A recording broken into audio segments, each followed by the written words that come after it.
ერთი. კაია? თაზო. 1 2 1 2 1 2 1 2 1 2 1 2 1 2 1 წესით კაი უნდა იყოს რა. გლახარატო უნდა იყოს შენი გათქვი. კაია ხო? ქუთაისო ჩემო დედულეთო.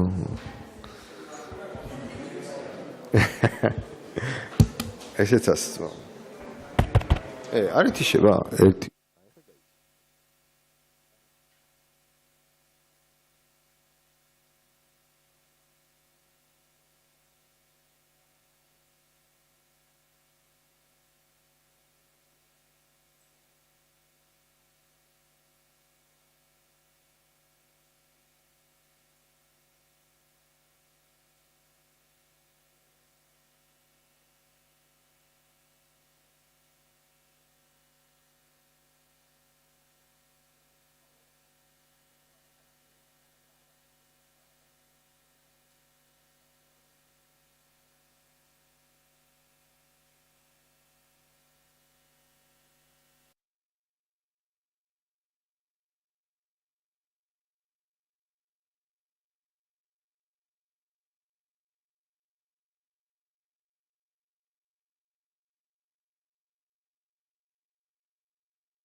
This will be a session about overview of programs per community in the CEE region.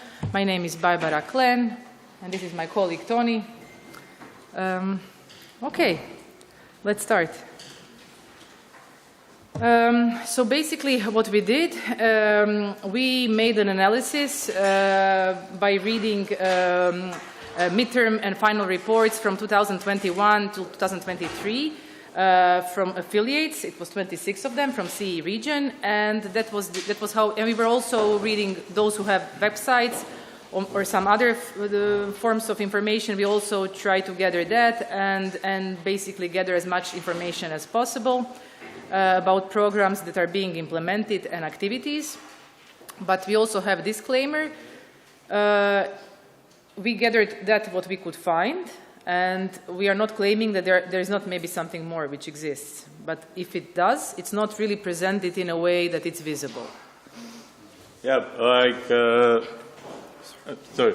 I can add that it was particularly hard, this analysis, this overview of the reports to in the first place to find it on Meta, because everyone on Wikipedia said it's on Meta, but it's very hard to find it on Meta. And these reports from the affiliates, from the these communities, it's very hard to follow because they have different formats.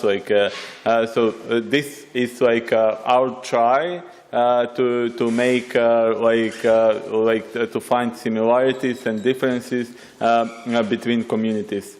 So let's see what we find it during the overview. Yeah, and yeah, it's interesting this what Tony said, because some really only use Meta and then this kind of format, and others make PDF booklets, and then it's completely different format. So it really depends on affiliate and community, well, obviously what they prefer. So focus of the report, well, if you can read, you can see we focus on several fields. Obviously education, GLAM and partnerships, then community. We gathered it in kind of packages to make it easier for us. So community outreach and visibility. And then we also try to discover underrepresented topics, as well as some specific topics. And we wanted to also present overview on general Wikimedia projects that are used by majority and campaigns. Okay. Oh. Yeah, you can. Okay. So about frequency of programs, we can say that education is really something that vast majority focuses on in one way or the other. When we say that, it doesn't mean that everyone is doing the same thing. Obviously, it depends on the context and specific situation. Then also half of the affiliates are implementing GLAM and partnership-related things, 15 out of 26. And almost every community has some sort of activity related to their Wikipedia language edition. So it can be editing challenge, thematic context, and Wiki loves different contests. It's interesting how small communities that do not engage in bigger programs, usually they first start from campaigns, so that's their first focus. And then in the CEE, that would be the most frequent ones are CEE and photographic contests. And obviously from all Wikimedia projects, Wikipedia is the most represented and supported one. Okay, so Wiki in educational systems. So everyone is, not everyone is doing it in the same way, as I said, but everything is being covered, not by one affiliate, but if we look at overall. So affiliates are working with elementary schools, secondary schools, universities. Majority, when someone is focusing on education, then for sure focus are pupils and students. That's the biggest focus, but some affiliates have equal focus and attention for both pupils and students and those who are educators.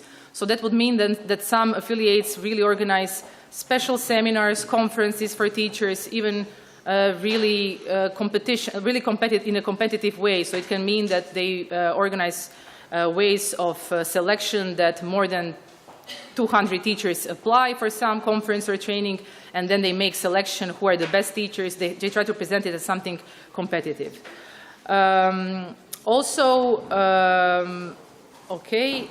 Educational videos and study materials for educators are really big thing, and they're being used, either those which are produced by Wikimedia or locally produced ones, so affiliates tries to make their own ones. And then when we were analyzing these reports, it's difficult to see or notice if those materials are being just kind of copy-pasted from each other, or really if there is specific attention and something unique in what they are producing, because it's not that clearly described in the reports. Focus is obviously on Wikipedia and Commons, but also Wikidata is used in for educational purposes by several. We noticed that those that use approach of signing memorandum of cooperation, either with schools or universities, or in Estonia, that was example of the bigger level, even with University of Education, that provides like more systematic approach and kind of access to more schools, because obviously you have this paper that you can say, okay, also ministry is behind me and this is something important. And apart from that, I found it interesting how some are really using kind of combined approach by combining then GLAM with libraries and schools. So it's not only, okay, we are trying to educate, but then we are trying to also bring schools to libraries, or we go with schools to museums, and so it becomes kind of a mix of programs. To attract more people, some are using like small, it's not micro grants, but they call it like a pocket money. So it's like small amounts of money are given to pupils if they want to organize something specific. It can be, those are really like small amounts, so that, and we are talking about really young people here, pupils basically, and then money is allocated if they want to just order pizza or take a train somewhere to take photos or do something on a small scale. But it seems from reports that it attracts more students and people. And obviously wiki camps and clubs are something which is very attractive. And then Wiki and seniors, this is not as wide represented as work with schools and universities.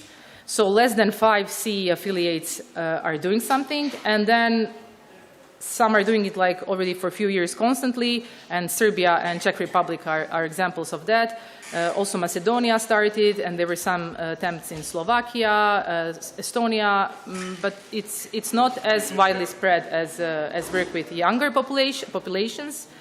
I found that a bit pity, because at least in the EU states, there is a big policy which focuses on lifelong learning and attracting also people of all generations. So something to consider, that there could be also ways to find resources elsewhere outside of Wikimedia to cover attempts to approach seniors. And so how this works, we noticed that all these who are implementing senior programs successfully, they also try to cooperate with libraries and also some NGOs which work with elderly, and this kind of broader partnerships attracts more people. I found it very interesting in Czech Republic, for example. They have also excursions, and seniors are then taken somewhere, and it's like organized for, it can be longer than a day. So they have education, and they visit some cultural sites, take photos, so they get both education and kind of excursion together. Okay? Yeah, apart from the education, which is like widely important and used thematic area in our region, the second most popular area is also GLAM, working with cultural institutions, and we noticed that everyone are trying to have first cooperation with the bigger institutions in the country, but we found that successful examples are first it's like good to try with the smaller, or like this institution which are not in the capitals, like these small museums across the country, or like some galleries or archives that are like on the local or regional level in some countries. So that will be also like our advice or recommendation, if we are asked. How you like a smaller community, or like community that are try to start in the this area, how to approach. It's better to start with smaller institutions, and then maybe after that successful cooperation with that institution to try something bigger. Also, it's very important and widely used in this scope. It is Wikipedian residence programs. They are old programs, and I think it's easiest to start. And communities are use these programs because it is not just for Guam and cooperation with the institutions, but also it helps communities because they received materials, they received data from that institution, which then can be used in editing contests and other programs that communities are organizing. So these Wikipedian residents are I think important part of this program, and it's accepted also by the communities, not just from the organizations. Here it is, I think, for general public in this program is it's very important to use QRpedia. You know, this scanning QR codes in the buildings, or something we have before I started in the CEE Hub, we had in the zoo, in Skopje Zoo, we tried that, doing that project, putting QR codes in the zoo. So I think for the general public, it's good to have these programs in the affiliates. Because it's it can be provided a general public to see Wikipedia on some places, and to be familiar that it can be used in another way, not just editing and seeing on screens. Also, we are part of the Wikipedia, which is Barbara mentioned at the first slide. It is used and supported very much from the affiliates. We noticed that during the Guam programs, Wikidata is also an important project that is used in and supported by the communities. Also, here it is unavoidable to mention One Lip, One Earth campaign, which is used from the communities. The best example are Serbians, they're doing such success with this program, and librarians in that country are doing important job, and they're winning the contest I think several years in a row. So this campaign it can be it can be a starting point for to have cooperation with somebody else from the public. Also in the education that it was already mentioned, memorandum of understandings. It's good to have. It is you have to just send a request, and you don't you cannot lose anything.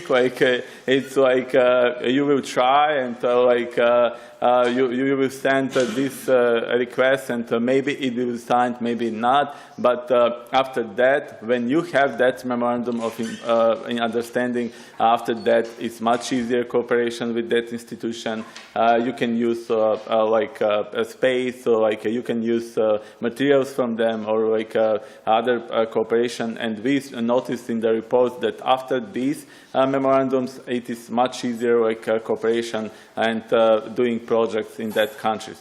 Like also, it is worth to be noticed here, like using like this Dame of Museums, the museums nights that are organizing like from the cultural institutions. So maybe that can be like also like opportunity for us like as a Wikipedians to start something cooperation with that institutions.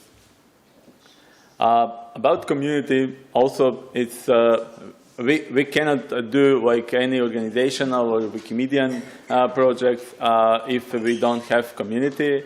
And in this area, we try to analyze, like to make an overview of what the communities want to do and what organizations are trying to have in their programs to support. It is nothing they're using like standardized thematic contests that are that can be like held on a monthly basis, and I think that's with prize funds it can be like I think the most popular way to attract like new editors, but also to keep the editors from retaining of Wikipedia or leaving. So thematic contests and like differentiating to have like different themes like in a monthly base. It's like it's important to have on your projects, like on the Wikipedia projects and the communities. Here we need to also to mention like other editing challenges, not just like online activities, but also like here it is like widely used editathons with different organizations like NGOs that are helping to provide like other participants, not just Wikipedians, because like communities are only here to grow if we organize editathons from different NGOs which are doing like great job in another area, because we are not specialized in that area, so we need help from that external organizations. Volunteer support is very important, and I can mention like here is I think microgrants it's a good program that is widely used in Czech Republic, in Serbia, and Poland, like a bigger organization, but also in Macedonia, like with these photo hunts.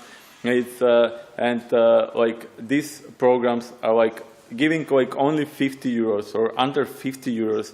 You can like provide to these participants like to get images from hometown, or to get images from that concert, or to get to go on a football match or something like this. It can like attract like editors and participants of the projects. So please, if you are not doing, it's worth to try this, because it's like a volunteer support. It's very important for communities to keep in touch with organizations and with their work.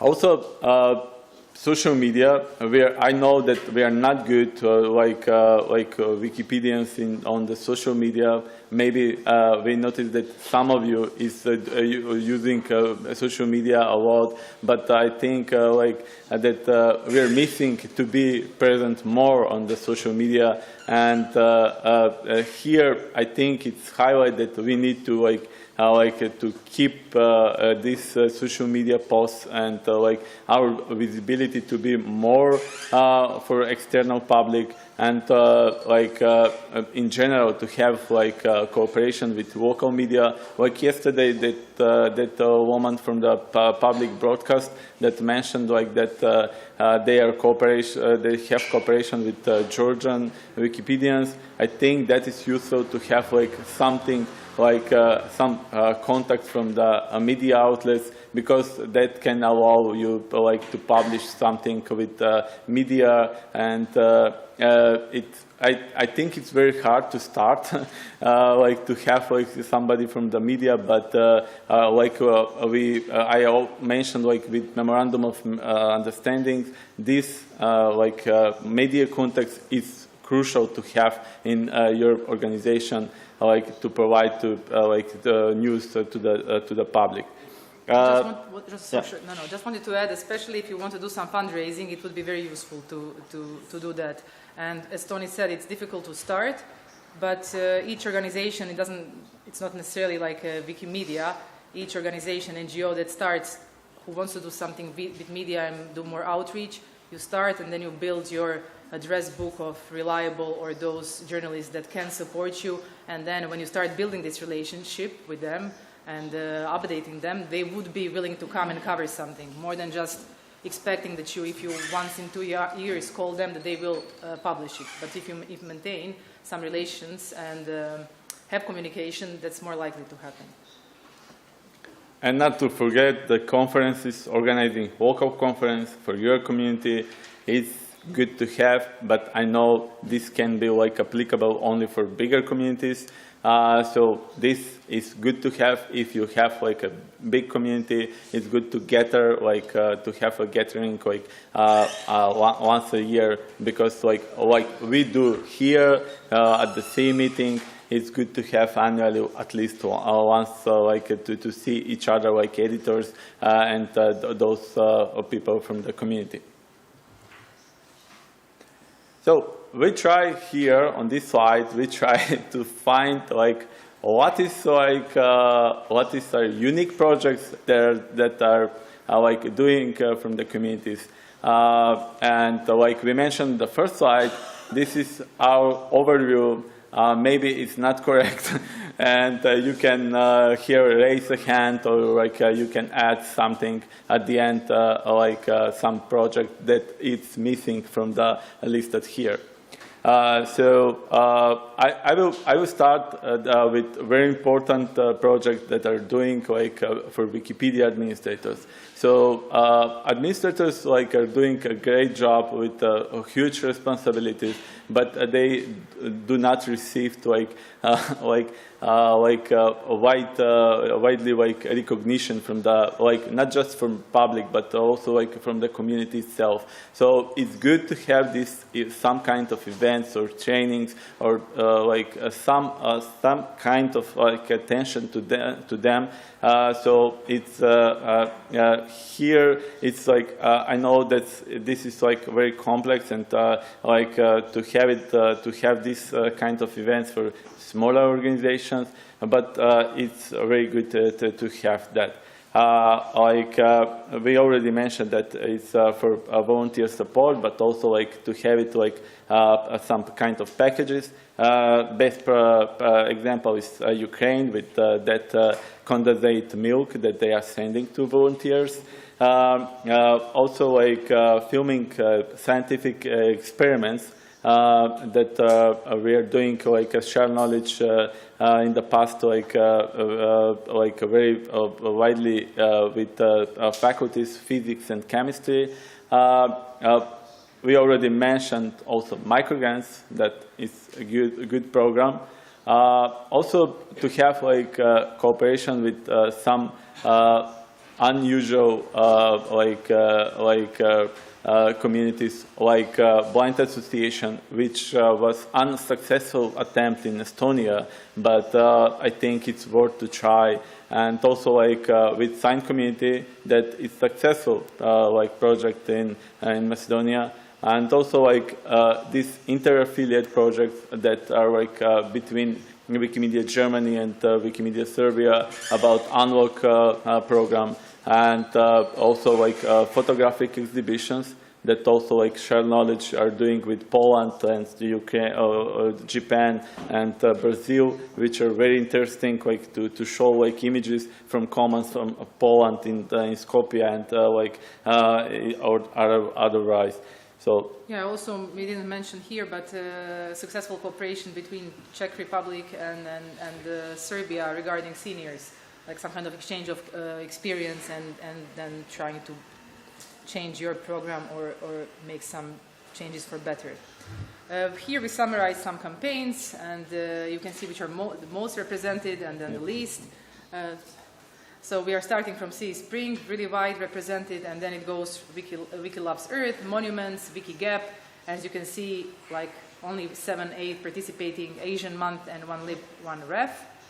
And well, you can see then in this other column, we also try to outline those which are hardly covered, and those are Wikipedia pages wanting photos. Wiki Loves Living Heritage, which was taking place during this year, and we as a hub wanted and tried to reach out and provide support, but in the region there was no interest, but something to consider for following years. And if you give us, but here we as a hub would really need your feedback if you want to expand or do some other campaigns, but you don't know from where to start, so we can prepare some materials or additional learning sessions, but we have to have some kind of sign what you would be interested in. Also, Wiki Loves Folklore is here, which is not spelled right, but it's still a nice competition. And Wiki Science competition organized by Estonia, which will take place soon, this autumn. In November. Yeah, and we will prepare some well, the explanation of work processes and learning session if some would be interested. But you also have to, we reached out, asked, but we have to have some feedback because it could be interesting to organize, but it requires cooperation with organizations outside Wikimedia.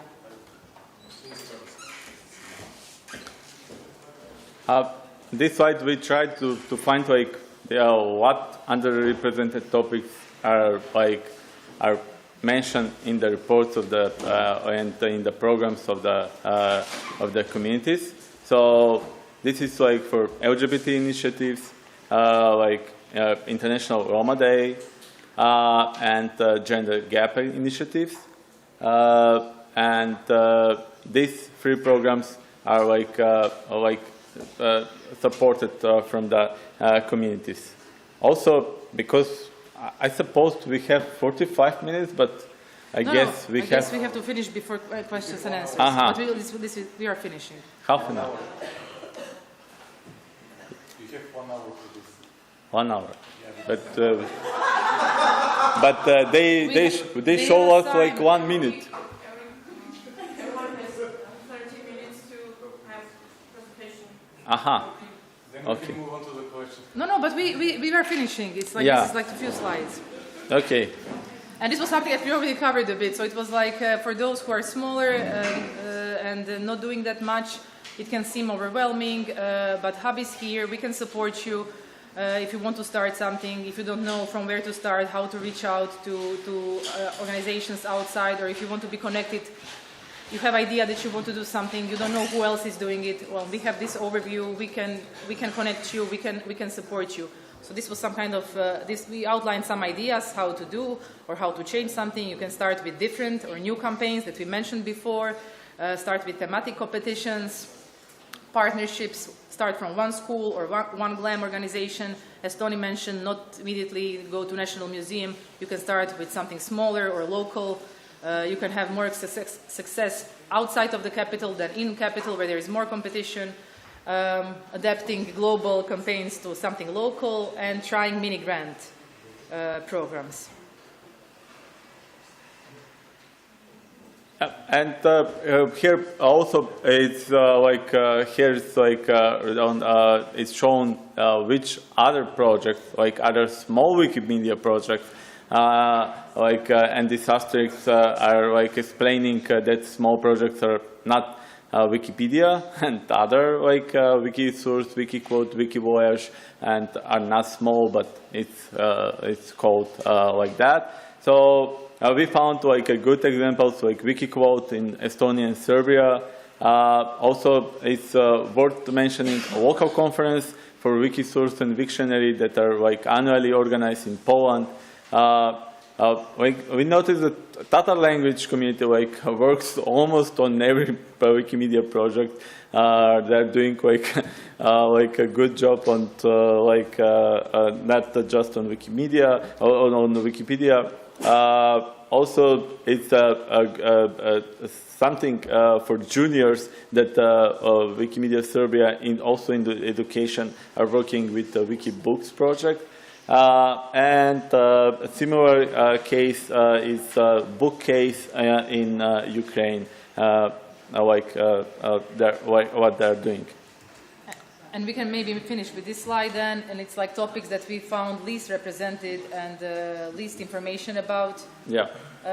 So it's advocacy, barely mentioned, several affiliates mentioning it in the CEE, open data, minority languages, and hackathons. Yeah. Yeah, that's basically it. I think, no?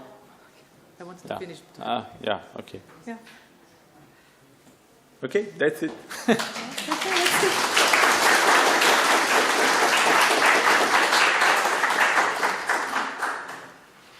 Yes. Do you have any ideas for continuity in grants? Because on my chapter, we have covered all central museums, art museums, almost all art central archives, but just a few events. No continuity. So you want to say that you start cooperation and then it just stops, like after one? Yeah. I can talk for an example from reports which was explained a lot about schools, and it was mentioned in several affiliates mentioned how to ensure continuity, and but really when we are talking for multiple years, that it really helps if you have designated person for that. If it's just several people doing it, not one focused, then focus is spread, obviously, but you have one person, and then it requires a lot of focus and continuous communication through the year. It's not only, well, it should really be like a partnership. I think it could apply also to museums, and I mean GLAM in general, because building partnership in general, if you don't have a project, it's something difficult, so you should, yeah. What do you mean cover? No, I mean like how you can cover it, or what does it mean cover the institution in your question? Just like To work with, right? Yeah, but like it's I don't know what in your understanding cover means, because like I don't know, with one institution, just all their digitalized items, which is still growing. It's like, from my point of view, like uncoverable almost, or like depend, because just like one museum that we cooperate with has like hundreds of thousands digitalized items, so just like uploading like takes unlimited amount of time.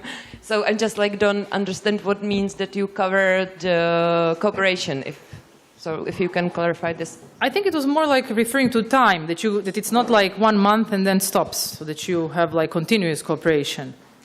Yes, this is the case. I don't understand your word cover. What does it mean? Because you said that you covered all the institutions in your country, but I don't know what cover. Contacted. Well, I didn't mean the individual. Started cooperation with. Yeah, collaboration. We have enough collaboration, but continuity is the problem. I think also it's worth here to mention, like Czech Republic, like they're not using even the name GLAM in their programs, but they're using like partnerships. So maybe like continuation of like if you like contacted every GLAM institution, if you like you said, and like how you like to continue working, maybe like to widely to broaden the scope of the not just cultural institutions, but like other partnerships like with other are maybe like NGOs that are working in the cultural field. So like mainly on that way to continue like cooperation with doing projects in that. I meant more like that if we start with, I don't know, contacting one person from the institution, it might be the director, it might be anyone else, and then we are trying to find everything that we can do together, and just like uploading their digitalized. Yeah, sorry. Just for uploading their digitalized collections, it can take forever. So it's like we are trying to expand this cooperation in time. For example, to create a space for Wiki resident, because this is the person where it's usually kick off then, because he has time and capacity to do this ongoing. Because our first upload with like the huge museum that we are cooperating now took a year to prepare, because you know how it is, like with OpenRefine, it took ages just to clear the all like collection and to prepare it for the final upload, like mass upload. So this, and then like editathons together, topics that we are working on. So it's like just with one institution, it can like be ongoing like cooperation for years. So I think in theory it can go for years, but in order to do that you have to like split it and organize it in areas and look at it as a mini project. So it can't be just like, okay, we are doing everything now for many years. So it's, you have to have like, well, some or different people responsible or one, but then look at it as a project. So everything is treated like, okay, so we are organizing some museum night with them, we are digitalizing this, and then it's like those are mini projects, and in that way you can kind of organize it and work with it. Maybe at the GLAM conference in November, this topic can be answered. Like, and as well, like last year, we did like this research. It's like it wasn't started by us, but it's continuing. It's like we ask all the institutions in Czech Republic. It's like 400 maybe of them about their digitalized item, and we ask them how much of their collections has been digitalized so far, and how much of them was released and like freely, which is like openly accessible.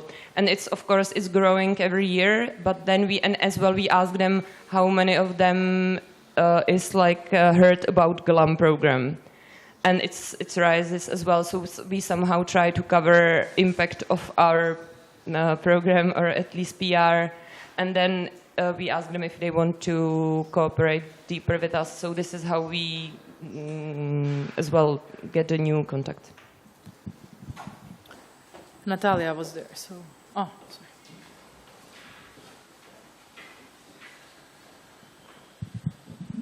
Well, first of all, I want to say that you delivered a fantastic presentation. It was very needed, considering the number of people in this room. As a person that is new to the Wikimedia movement, I would love to see like a comparative study, CEE region versus other regions, because I'm interested, is there something that we specialize in, for example? Maybe you have some thoughts on that, or maybe such a study exists, I don't know. you mean like topics that are like used in the region? About tools we don't make because it is not mentioning in the report. Like documentation is not mentioning that part, but I think. But as a hub, we have a plan to map tools. I don't know. Maybe just go back on the slide that we skip it and just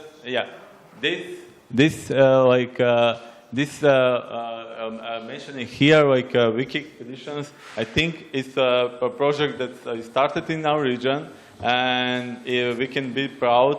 Like several affiliates are used, so this project can be like shared with other regions, and education as well. Like education and wiki expeditions, I think the most important topics that are like used in the region. I'm thinking about the unique projects that some organizations are doing. For example, Wikimedia Poland doing the administrative support project, Wikimedia Czechia doing an amazing job working with seniors, and I'm wondering how can we create a platform to transfer the things that are very unique in one place so that they can be adapted in others, because I think there is so much innovation in the region, but which could be transferred through the region, but also cross-globally. And I have no idea for that, but I'm wondering how can we support that? Maybe the CEE newsletter, which I think everyone reads all the time. Yeah, and maybe CEE Hub Year 2. Maybe we can help that. Maybe CEE Hub Year 2. This having some kind of repositorium of things which are being done was discussed. It would be difficult to do it. We were talking even with Wikimedia Foundation and Jessica about this as an option. Okay, I'm stopping. Sorry. There was.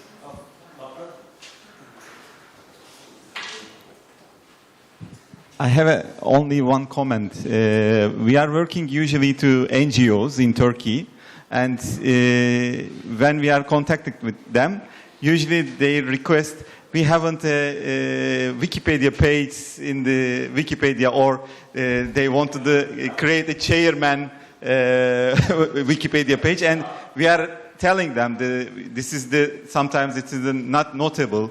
NGOs usually notable, but it's sometimes chairman is not notable, and it's very difficult for tell them to do. How is the not notable? We are very big NGOs. Our chairman is making made like this, and one time it's happened. The post management make it to some issues, and it was writing on the Turkish Wikipedia page, and they want to delete that ones because this is the problem for them when they are making the donation donators. It is when they are reading to them, it's happening to the problem. This is sometimes very difficult for us in Turkey.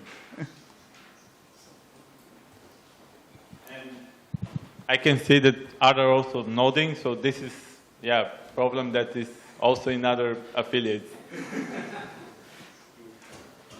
So I saw a slide where you were mentioning that, try to have a partnership with a school or have a CLAM.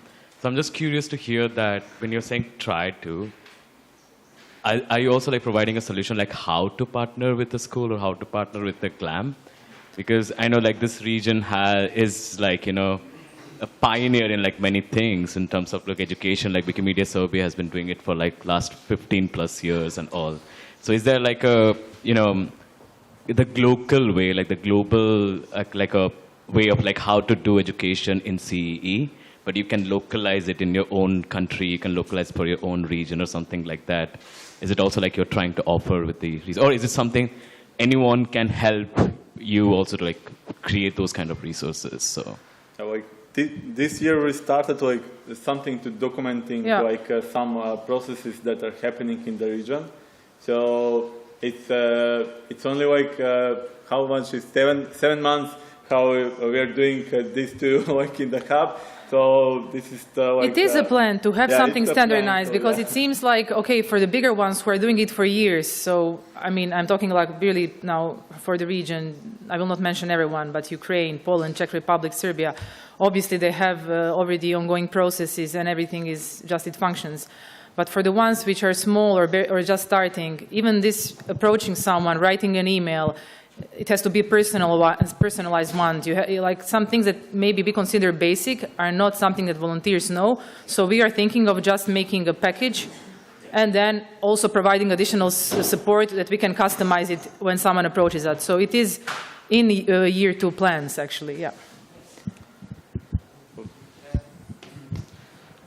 Just a small comment. Not a small comment, okay. Oh. Normal long comment.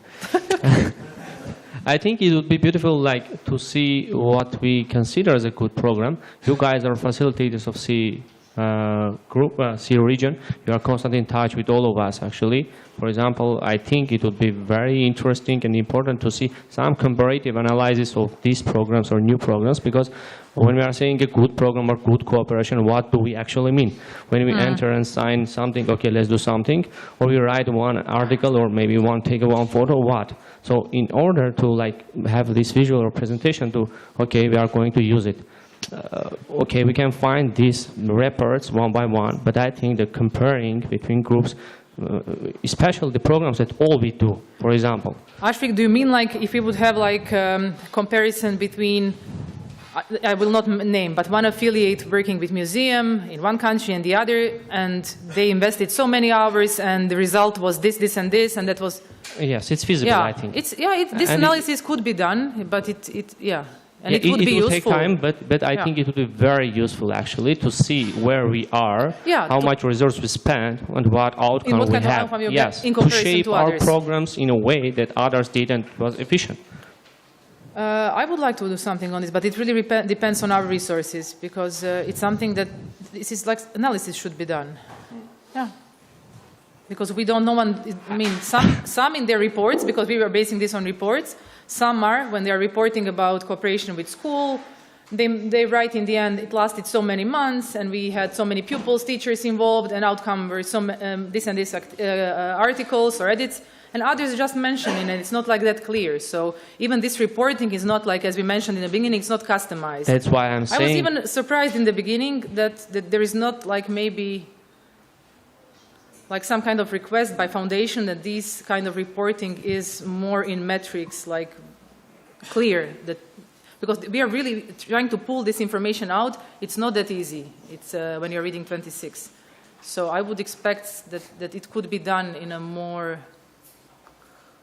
a way that provides more overview and clarity on numbers and invested. That's why I'm saying, comparison. I thought that, okay, maybe majority of us use the same metrics reporting tools, but that's why I'm saying you, because I can't personally ask like affiliate X, please tell me how many articles this project's been made or something. You can, because you are constantly in touch with all of us, that's why. I think we can finish with Quora because other presentations needs to start. Yeah. Wikimedia CEE developed a GlamWiki dashboard for small. Wikimedia CEE developed a GlamWiki dashboard, which is useful for all the small projects. So I wanted to show it, but I have no. Maybe I will share the link to. Yes. Yes. It is the best. Yeah.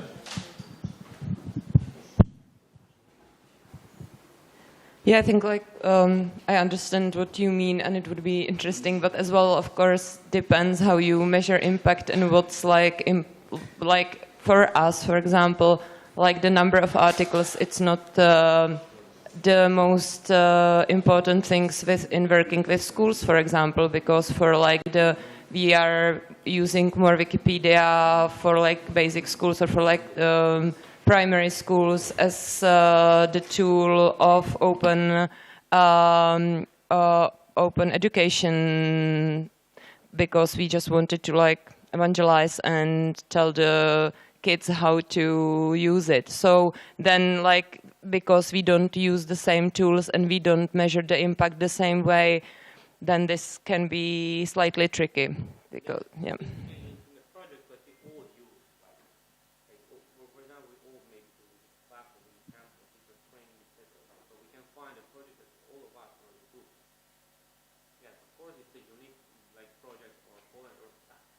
I don't think it's a unique project. I just think we do basically what lots of other, for example, you is doing. Just like I think the setting up the goal of the project depends as well what's like good impact of this for you. So, and it's evolving in time every year, like even for us, because it's changing like the need of, let's say, society. What the good education, let's say, project means. That is, if this is understandable. Thank you.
with some data per country and language from the Wikimedia projects in order to derive some stylized facts on editing across the countries, and also to calculate the invisible tax rates.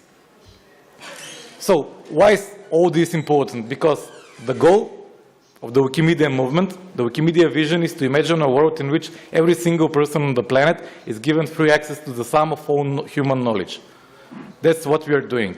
And this is exactly why we need to make the Wikimedia content a pure public good. Why we need to make the case that every single person can freely access it. I know that it's almost impossible to achieve this vision, but we need to work on converging to this as much as possible. Okay, so at the beginning I will try to make this as simple as possible, even though it relies on some advanced economic and mathematical methodology. So I assume that there is a good in the economy, which is known as a public good, okay, which is the free knowledge, and we assume it's a public good. And by definition, most of the goods in the economy have complementary goods. For example, if I want to consume something, then I also need to have access to another good, which is a complementary good, in order to access it. For example, if I want to drive a car, then I need to buy fuel, to fill the car with the fuel in order to drive it, because otherwise I cannot do it. So the fuel is a complementary good to the car that I want to drive. So the idea here is that depending on how available are the complementary goods, we can define whether the public good is pure or impure. So if the complementary good is a public good, which means that everyone can afford to consume it, so there are no limitations that you can access the complementary good, then we can say that the public good, the main good, is pure public good. But this is, in practice, almost impossible, because it's very difficult to find a situation in which every single complementary good is a public good, so that you can also access the main good. So in most of the cases, you have some private goods as complementary goods. It means that you need to pay for them in order to use it. And this creates the whole problem with the main good, because if you cannot access the complementary good, then the private good is no longer pure public good, it's an impure public good. And I will try to illustrate this with the case of the free knowledge. For example, if the Wikimedia content is the main good that we have, then the internet access, the IT skills of the population, and the literacy rate are the complementary goods that you need to have access to in order to access the Wikimedia content. For example, if you have some share of population which don't have IT skills to use the Wikimedia content, then they're excluded. Or if some people don't have internet access, then you cannot access the Wikimedia content. And these complementary goods, on the other hand, have also their own complementary goods. For example, in order to have internet access, you need to have an electronic device, and you also need to have internet freedom. Because if you don't have a device, you cannot access the internet, and you can not use the Wikimedia projects, the content of the Wikimedia projects. Or on the other hand, if you live in a country where there is no internet freedom, when there is censorship, then you can also not access internet, and thus you cannot use the content in the Wikimedia projects. So, if you fail on one of these complementary goods, you're also going to fail on the main one, on the Wikimedia content. So, let's put this in an economic model. So, on the one hand, we have individuals who derive utility from two things. The first one is the consumption of free knowledge. For example, people like to read Wikipedia, like to read the Wikimedia projects, and that's what makes them happy. That's what increases their utility. And on the other hand, we also have people deriving utility from the contribution to free knowledge. Because there must be something that people want to volunteer to spend their free time to edit the Wikimedia projects. And that's the social contribution, the social benefit, and the social utility that they derive from that activity. Because if there is no social activity, no people would be interested to contribute to the production of free knowledge, to edit the Wikimedia project, and then at the end we would not have any content created. So the utility of consumption increases as the leisure time spent for consuming free knowledge increases, which is logical. For example, if I spend more time to read the Wikimedia content, then it gives me more utility. And it also increases as the amount of available free knowledge increases. For example, if I can access more articles, for example, if Wikipedia has more articles, then it raises my utility because I can search more and read more of them. With regards to the utility of contribution, it increases as the leisure time spent for contributing increases. So, for example, if I spend more time to edit the Wikimedia projects, then my social utility of that activity increases. And it decreases as the number of content increases. For example, if a Wikimedia project has more articles, then it's very likely that some people would be discouraged to contribute to that project because it's highly likely that there are topics that they would like to edit but are already covered on the project. And there is a well-known fact that the majority of people across all Wikipedias tend to create own articles. So there are communities in which the improvement of articles is encouraged, is highly encouraged, but most of the people would like to create new articles. And at the end, it's also highly important to mention that the leisure time can be divided into time for reading and time for contributing. So if you spend more time to read the Wikimedia projects, then you would have less time to write articles and vice versa. Okay. These things were very important because it helps us to define the aggregate demand and aggregate supply of free knowledge. So the market equilibrium is reached where the aggregate demand meets the aggregate supply. So the aggregate demand is actually represented by the marginal utility of the individuals consuming and producing the free knowledge. Whereas the aggregate supply is represented by the total amount of free knowledge which is available in the economy.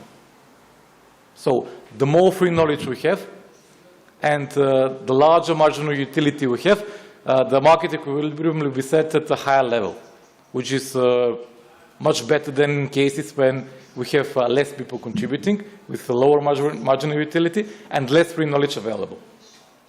But the problem is that free knowledge is excludable.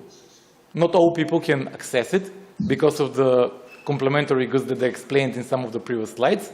And that results in a situation that the aggregate demand, the actual aggregate demand in the economy is lower than the case as if the free knowledge were a public good.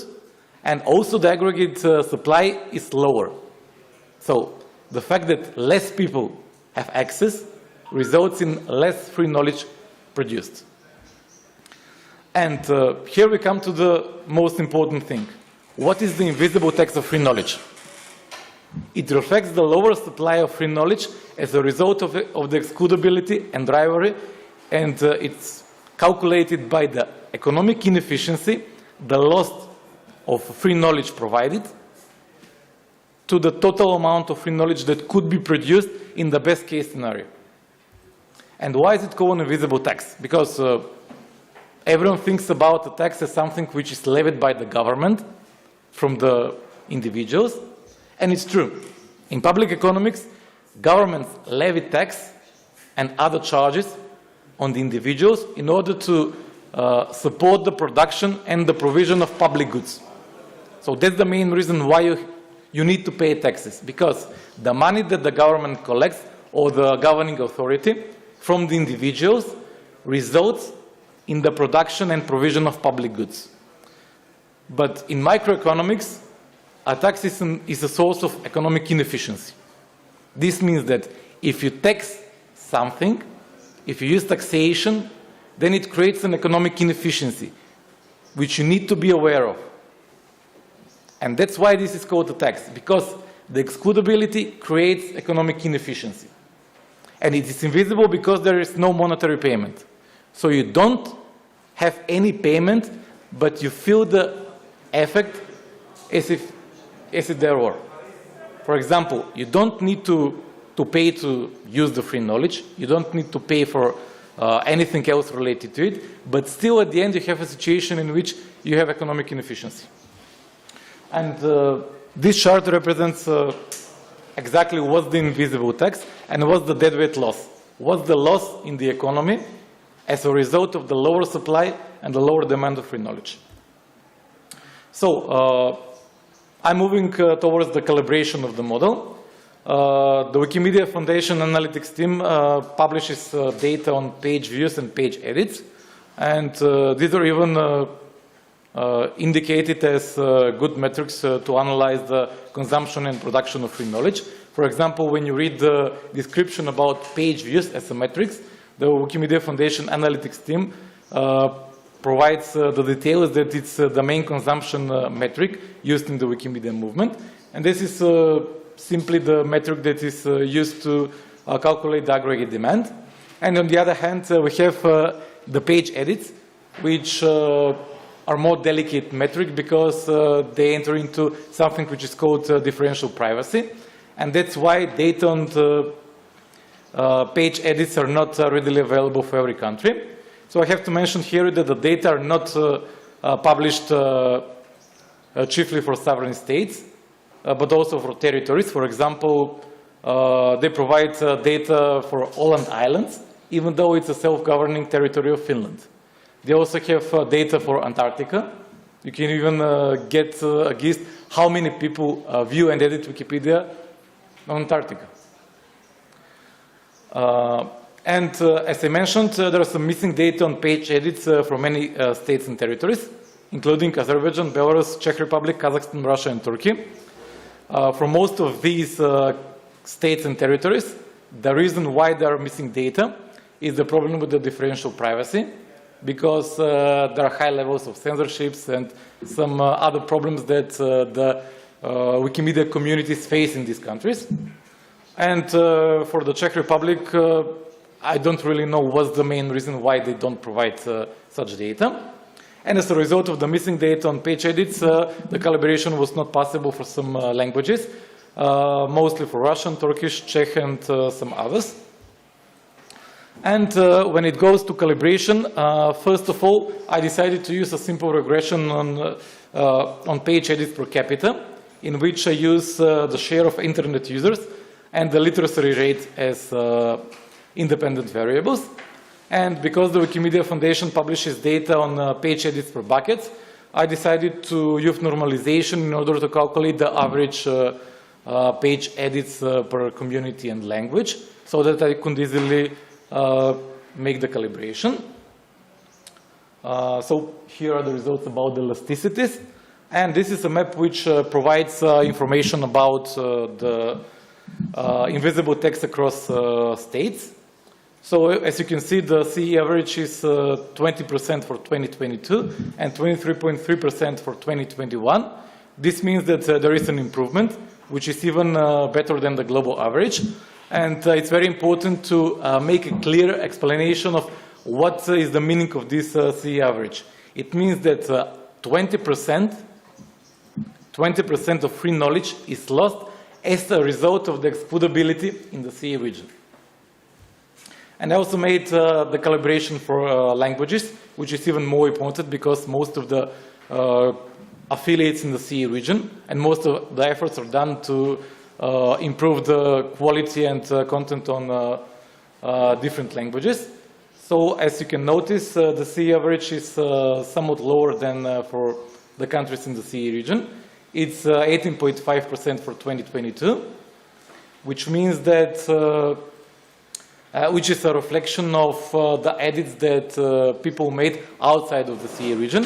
I have to note that most of the edits outside of the CE region to the languages in the CE region are done by people from the developed world, which have even lower invisible tax rates. So with regards to the languages that have the lowest invisible tax rate, I have to mention that those are the languages mostly spoken in the Baltic countries. For example, the invisible tax rate for Estonian is only 4.8%. which is followed by Lithuanian with 7.5 and Latvian with 8.5. But this doesn't mean that we are out of place for improvement. It only reflects the case that the economic environment in these countries is such that not so many advocacy efforts are needed in order to improve the problem of excludability. Because the excludability is not that big of a problem. There are many other problems that communities should focus.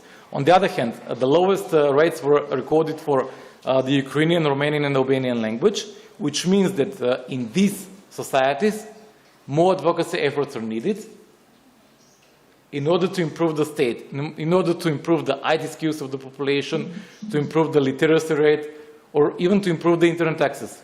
Because there are serious reasons, there are serious systemic problems that people face in these societies, and they are being excluded from consuming free knowledge. And as I mentioned, this is the first phase of a longer research. I hope this is going to be a longer research. There are some other steps that I would like to talk about in the future. First of all, it's the recalibration of the model with more precise and more granular data. I contacted the Wikimedia Foundation Analytics team, and they told me that they're working on providing exact data on page edits, and they plan to publish them very soon. Then it's also quite challenging to calculate some other measures of economic inefficiency, like, for example, the loss of new articles created and the loss of content quality. And it's also quite interesting to extend the model to study the effects of some other variables. For example, what's the effect of the engagement of the local communities in offline activities? For example, how much, to what extent do the Wikimedia affiliates affect the problem of excludability to be solved, and also to expand the potential of future growth across the Wikimedia projects and the communities in the CE region. And also it's very interesting to study the social interactions and productivity of contributors. For example, most of the people in our societies are egoists. It means that most of them would rather consume the free knowledge on the Wikimedia projects instead of contributing to them. So the people who contribute could be easily called altruists because they decide to spend a portion of their shared leisure time to contribute to the production of the free knowledge. And with regards to the social interactions, it's also very important to examine the effect of people getting involved in discussions on increasing their productivity. For example, people usually use the talk pages and some other pages on the Wikimedia projects to improve the guidelines, the general infrastructure on the project, with the goal of increasing the productivity of their editors. But is it really the case? There are some projects in which people spend a lot of time discussing some things, a lot of time outside of the main space, which prevents them to create articles. And this is a problem. So a future research could be some kind of a paper in which we could explain whether these social interactions result in an excess of productivity or a loss of productivity, and to what extent it improves the quality of the project and the number of articles created. Okay, I think now we can move on to questions from your side. Okay, I see a lot of raised hands. Heikki, please go ahead. Thank you very much. It was very interesting. What I understood, you are trying to approach a formula of using and producing using Wikipedia and Wikimedia systems. I would like to have your assessment on non-CEE countries like, let's say, Northern European Wikimedia countries like Finland, Sweden, Norway. But my main question, what I thought was, have you ever thought or even imagined to observe countries in Africa, for example. And I want to remind that there's, some years ago, I noticed that in at least 3 African countries, there's not invisible tax, but there's a so-called social media tax. Yeah. The government taxes on using social media. And it was reasoned as poor countries trying to collect money, but these were extremely autocratic countries. But have you ever thought this would be extremely interesting to apply to, let's say, African countries? Yeah, I can tell you that this is the extended presentation I had at Wikimedia, in which I presented the results for the whole world. And I think it would be nice if I can share that slide with you. Yes, it's possible. Let me just, yeah, I just need to open that presentation. I think it's available.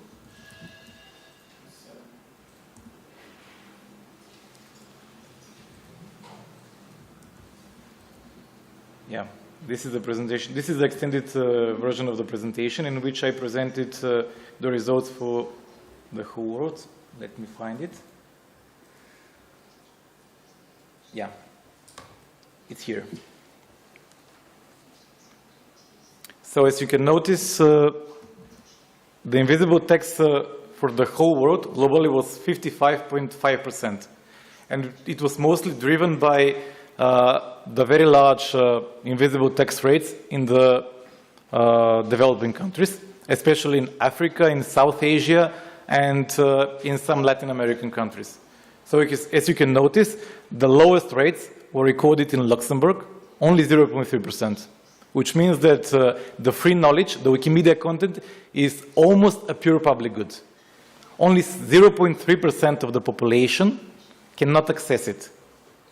Then we have Norway and Finland in 3rd place, whereas the highest rates were recorded for Malawi, Chad, and Lesotho. This means that we have room to improve for 99.8%. Only 0.2% in Malawi of the potential amount of free knowledge is consumed and produced there. That would be the explanation. And I also made a division between Global South and Global North. In Global South, the tax rate is 77.2%, whereas in the Global North, it's only 14.6%. And as you can notice, the lowest rates are actually recorded in Western Europe. This is a clear example of digital divide. Divide, yeah, exactly. So digital divide is, in fact, what combines all these complementary goods and what creates the excludability. Yeah, okay, Tamas? I'm wondering how can you be sure that you took into account all the complementary requirements. For example, in many countries it's hard to find out how many people has access to internet, price of the internet, or how many percentage of the people doesn't have electricity at all at home. So these numbers are included in the model? Yes. So I will show you. Collect data because it's not easy. This is the regression. I calculated the page edits per capita based on it's a derived indicator based on the data from the Wikimedia Foundation and the total population data published by the UN, which is based on the data from the most recent censuses and some predictions. Whereas the share of internet users was taken from Global Digital Reports. That's a database which is used as a source in the list of countries by internet users on the Wikimedia project, on many Wikipedias. I found this on the German Wikipedia, where it was used as a source. The literacy rates were also taken from the UN databases. And yeah, that's it. So the internet access, the share of internet users, and the literacy rate here are used as complementary goods. I wasn't able to find reputable data on the level of IT skills per countries. There are some combined metrics, some indices, but the problem is that they don't publish data for all countries. Just a comment that if you, for example, use the unique tools who are accessing the Wikimedia sites, it can be very easy to misinterpret, because it's not how the data is measured is unsure, and one people has in some countries has 5 tools which accesses the Wikimedia sites. So at the end you can make a mistake of multiple factor. So this, and some people doesn't have at all, and some people 5. So you count these people. So you have some assumption, I believe, that in one country how many tools are used by one individual, for example, to access the site. Yeah. This kind of in a certain sense can be in the model. Yeah, here I identified several problems. With the data published by the Wikimedia Foundation analytics team. The first one is the effect of the edits from VPNs. For example, there are some people residing in one country, using a VPN from another country, and their page views and edits count to the cumulative number of edits from that country where the VPN was used.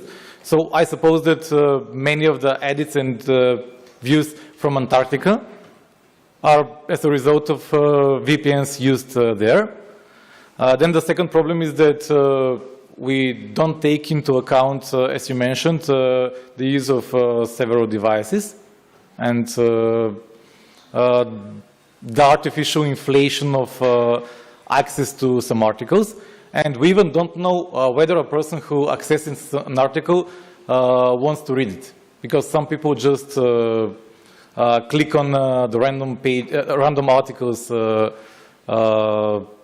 tab on Wikipedia, or just scrolls down and clicks on the links without reading the article. So it's in fact not a consumption of free knowledge, but it's rather just navigating through articles. This is impossible to measure. And there is also another thing. It's about the hesitancy to use the Wikimedia project as something reliable. We still have people in the world believing that Wikimedia provides a low quality content, and they simply don't want to access the projects, even though they can, just because they don't believe it's true. This is also very difficult to estimate. Okay, anyone else? Philip? A very interesting research. Have you published it anywhere? No, I submitted it for a peer-reviewed journal, but it's still under discussion, under review. Wow. Yeah, the presentation is published. I can share the paper with you. Yes, please. Yeah. I am not sure that you used actual data. Probably the data were outdated or not complete concerning Ukraine, because we have. I'm not sure that our government provides actual data to intergovernment organizations that you used. When I was public servant then I know that sometimes those data were 5 years older than actual data. For example, in Ukraine, penetration is 90%. Real population is about 20 million now in Ukraine. So I'm not sure that Ukraine is on the last place. Could you please provide the basic data, basic figures that you used to calculate to make calibration? It would be interesting to check them, because I'm not sure that our country is on the last place. The main problem with Ukraine was that the internet penetration rate was low. The literacy rate is very high. It's one of the highest in the world. It's 99.9%. But the internet the internet penetration rate was pretty low. It was less than 80%. Yeah, so I cannot speak about the quality of data used in the global digital reports, So I suppose that they were taken from some Ukrainian agencies or government institutions, but if you think that they're outdated, then yeah, we should find better estimates. Or you can even help me to get them and recalibrate the model. And about 10 years ago, I invited an indicator which I called Wikipedia passionality. That this indicator indicates number of active users per number of speakers of certain language. And I suppose that those data could also be compared with your... Yeah, it's possible. Just send me the paper or the research and I can review. Okay. I feel like there are a few things I wanted to comment on, like 6, but okay, hard to choose one. But, well, I'm thinking there are a lot of assumptions you're making, especially in the last page where you said that having many talk pages prevents people from creating articles. Well, I mean, maybe it may sound like that, but maybe when they talk on the pages, it actually leads to creating better articles and more engagement. Yeah. So I feel like a lot of these numbers might not necessarily represent the qualitative state of things, right? I was also thinking how when you said that the CE average is 50 or something, right? Does that include, or does that take into account the population of those countries? Or do you only take the countries as one, like 1-to-1 kind of thing? Yes. As I already explained, the regression uses the page edits per capita. So it takes into account the population in order to estimate the elasticities, the regression coefficients. And with regards to the social interactions, in the original model, in the extended presentation that I had at Wikimedia, I used this simple graph to explain how it goes. For example, every person can interact with anyone else on Wikipedia or on the Wikimedia project that they're contributing to. So as a result of this interaction, there are 2 possible cases. There are technically 3, but the case that it won't have any effect is almost impossible. So I'm going with 2. The first one is that the productivity will improve, and it will compensate for the loss of time to interact. And the second one is that the interaction effect will fail, and the productivity will not improve in order to compensate the time lost. And there are many projects, even in the CE region, in which people spend more time to discuss the implementation of new guidelines, new rules, but don't devote time to create or improve their articles. I'm not going to mention which of these communities, but the results are really striking, and the data published by the Wikimedia Foundation. So we have a situation in which the number of edits made to the main namespace is only 20% or even less of the total number of edits made on the project. But maybe those edits are better, you know? I don't know. Yes, but it's very difficult to go deeply into the quality of these edits, and there is also a language barrier. And also the Esperanto Wikipedia doesn't exactly have a country, right? So that was another they don't have a country, and the results are somewhat biased because there are not only editors in the CE countries, but also in some other places outside of the CE region. Same with English as a global language, French. Yeah. But anyway, somebody else to talk? Yeah, Esperanto is not that bad.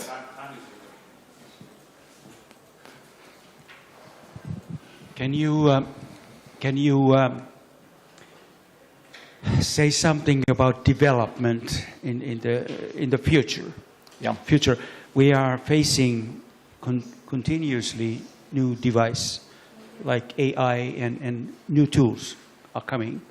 Do you have any ideas for this? Yeah, in the original presentation, so I deliberately opened it because I included some 3 factors that mostly affect the excludability. And the first one is digital divide. This is exactly a reflection of the digital divide, which was really much lower. The internet penetration was much lower in the global south than in the global north. Then we have the net neutrality versus zero rating, because there are many researchers who opine that zero rating has positive economic effects for consumers. And we also have the censorship as a problem. So I need to mention Wikipedia Zero. It was a very nice initiative by the foundation in order to provide offline access to some people in the developing world. But the project ended because there was a large criticism that it deviates net neutrality. So it used to favor zero neutrality above net neutrality, zero rating above net neutrality, but the problem is that it was difficult to handle many countries, and the Wikimedia Foundation decided to stop this project. I think it was implemented in 2013. Yeah, Asaf can explain more.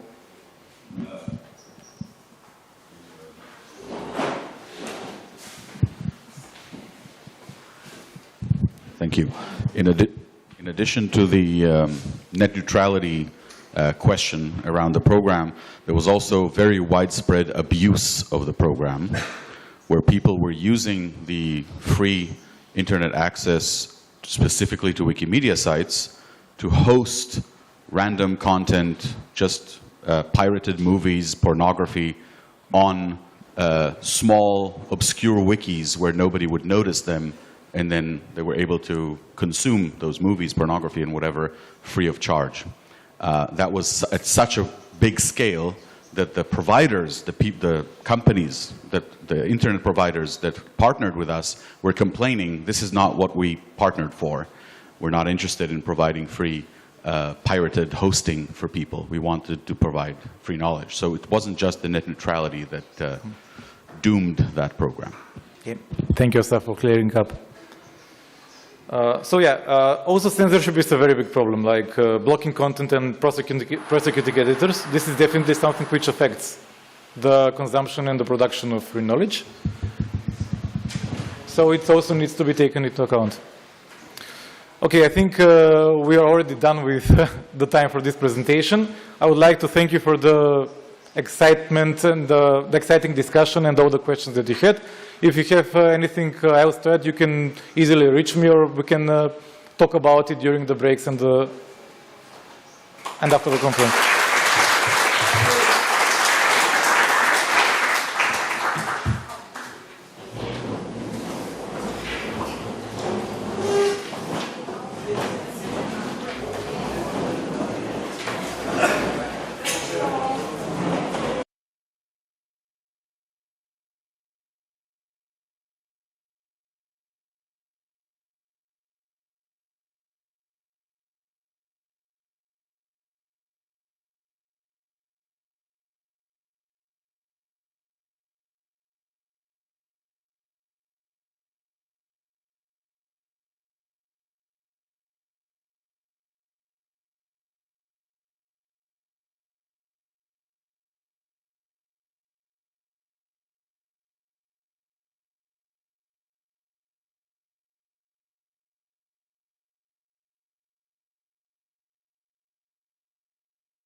Здравствуйте.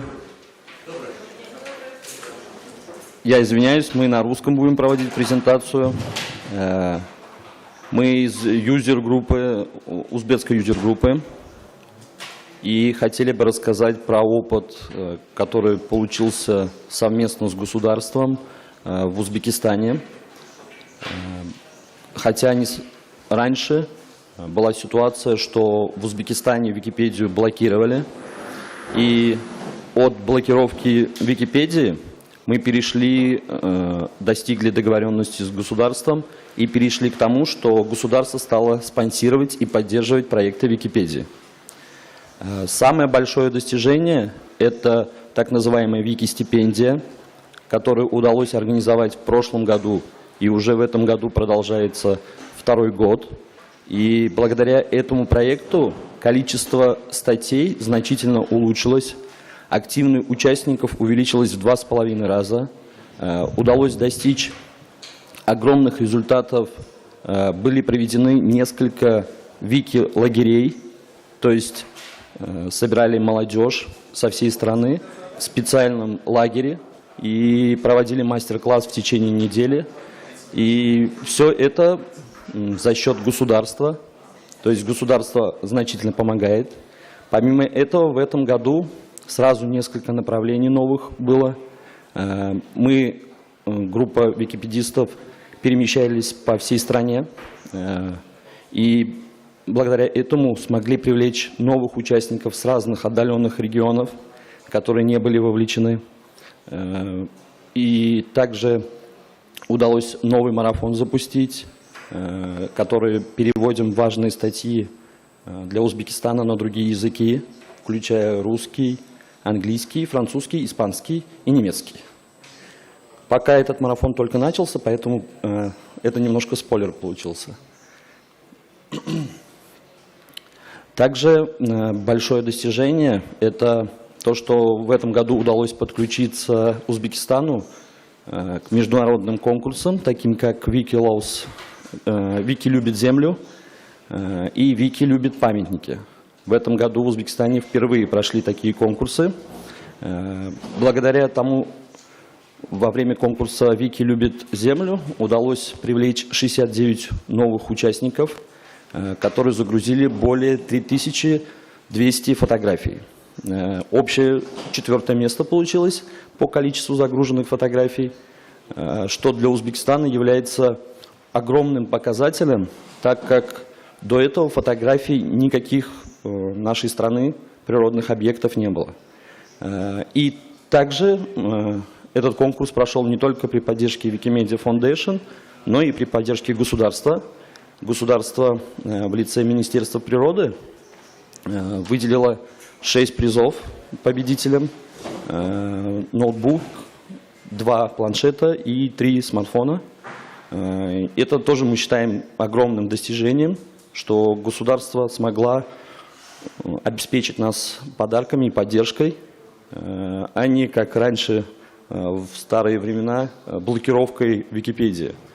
И самое главное, конечно, достижение, мы считаем, что это не только то, что мы сотрудничаем с государством, а то, что удалось, несмотря на все идеи государства, удалось сохранить нейтральность, что государство не вмешивается, не указывает нам, в каком направлении двигаться, а просто обеспечивает материальную поддержку и поддержку в средствах массовой информации, чтобы про наше комьюнити больше знали.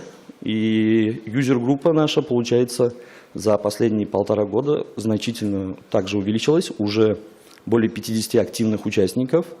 Мы надеемся, что скоро догоним большие какие-нибудь Википедии и сделаем до 1 миллиона статей, а комьюнити расширим хотя бы как в Турции, где несколько тысяч человек ежемесячно являются активными пользователями. Это наша цель на будущее. Ну и благодаря, конечно, поддержке государства мы надеемся, что это получится сделать. Вот такой интересный опыт совмещения государства и партнерства государства и юзер-группы Wikimedia. Конечно, нам не удалось, как грузинской, к примеру, вчера сказали группе, выйти на законодательный какой-то уровень, но мы тоже работаем в этом направлении, свободные панорамы. Конкурс, который мы в этом году провели, «Вики любит землю», показал, что большие проблемы в этом направлении. И в Узбекистане тоже много красивых мест, но про них никто не видел, не знает.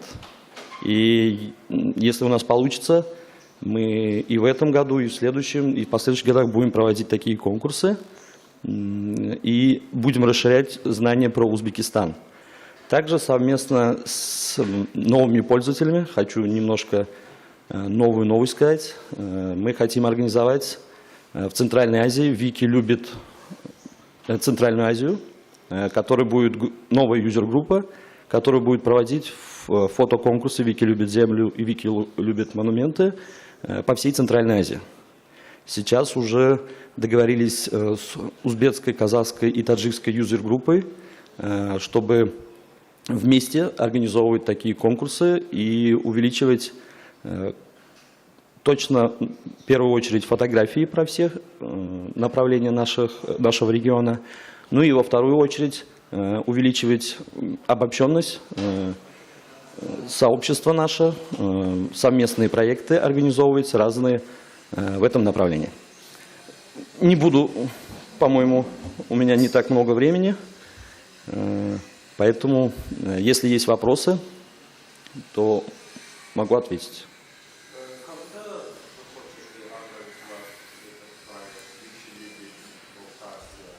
Мы уже подали заявку на аффилиацию юзер-группы. Ждем одобрения. Надеемся в ближайшее время. Сейчас в узбекской Википедии больше 200 тысяч статей. Даже, я бы сказал, 242 тысячи. А когда мы начинали 1,5 года назад, было больше 145 тысяч всего. И благодаря вот такой популяризации, активности, привлечению новых пользователей увеличили на значительное число. Извиняюсь, конечно, какая разница между «Вики любит землю» и «Вики любит», как вы звали? Монументы. Нет, не монументы.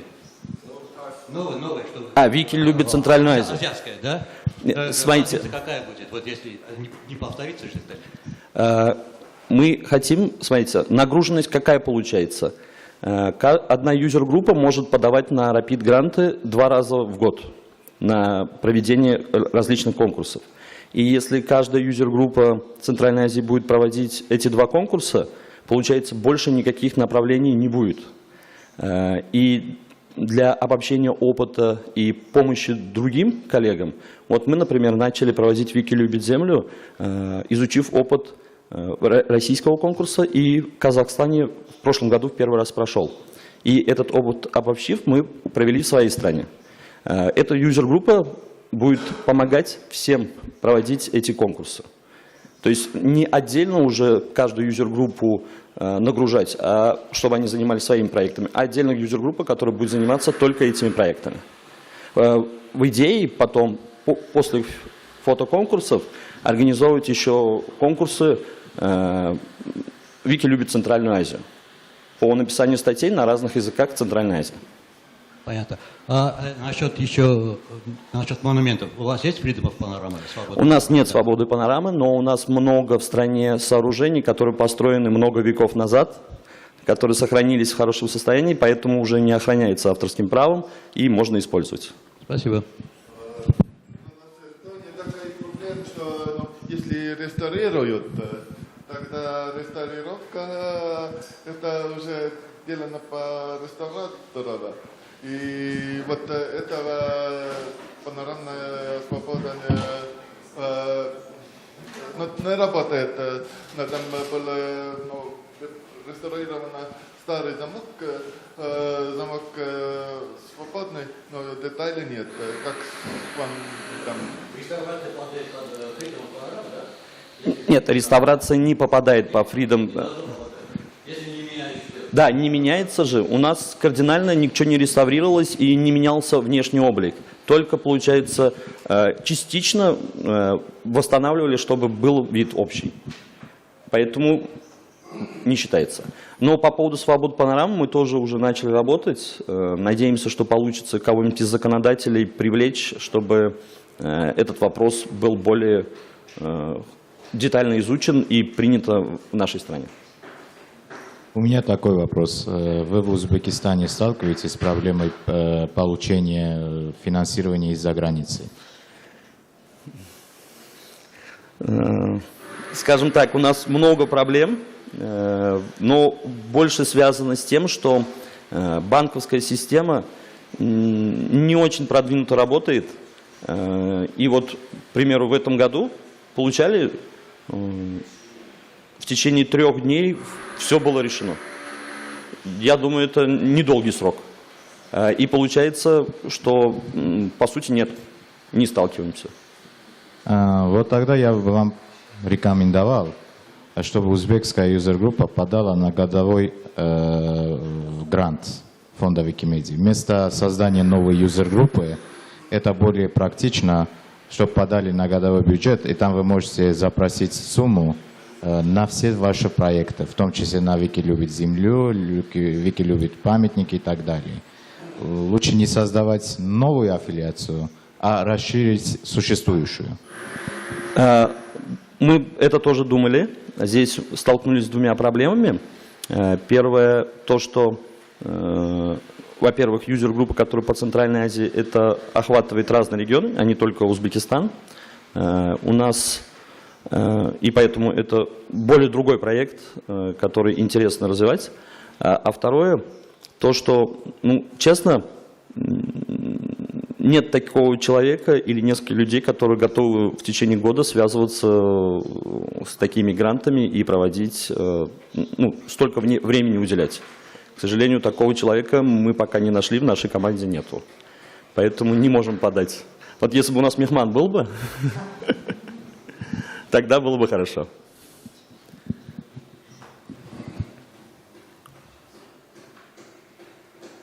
Вопросов нету? Сказали о сотрудничестве вот, юзер-групп Средней Азии. Туркменистан там представляется или нет? К сожалению, в Туркменистане пока юзер-группы нет. В нашей комьюнити новой юзер-группы есть из Туркменистана члены. Они пока не подали на юзер-группы. И, честно, сложно сейчас сказать точно, будут ли они это делать. Мы с ними поднимали этот вопрос, но пока не достигли какого-то результата. Но они в нашей группе и тоже готовы проводить. Уже составляем мы списки на следующий год. Надеемся, что по всей Центральной Азии пройдет фотоконкурс. Я спросил, проект охватывает всю Да, Центральную Азию, да. потому что если Туркменистан останется там в краю, то это... Нет, все охватывает. И есть у нас пользователи, с которыми устойчивая связь из Туркменистана, несмотря на разные проблемы, которые там с интернетом присутствуют.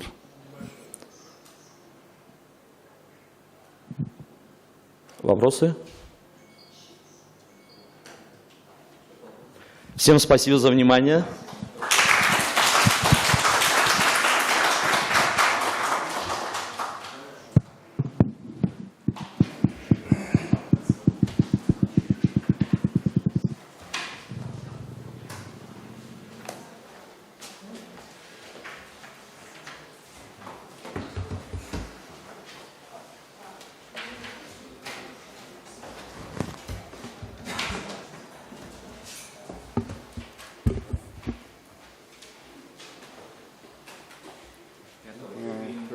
Good luck, sir.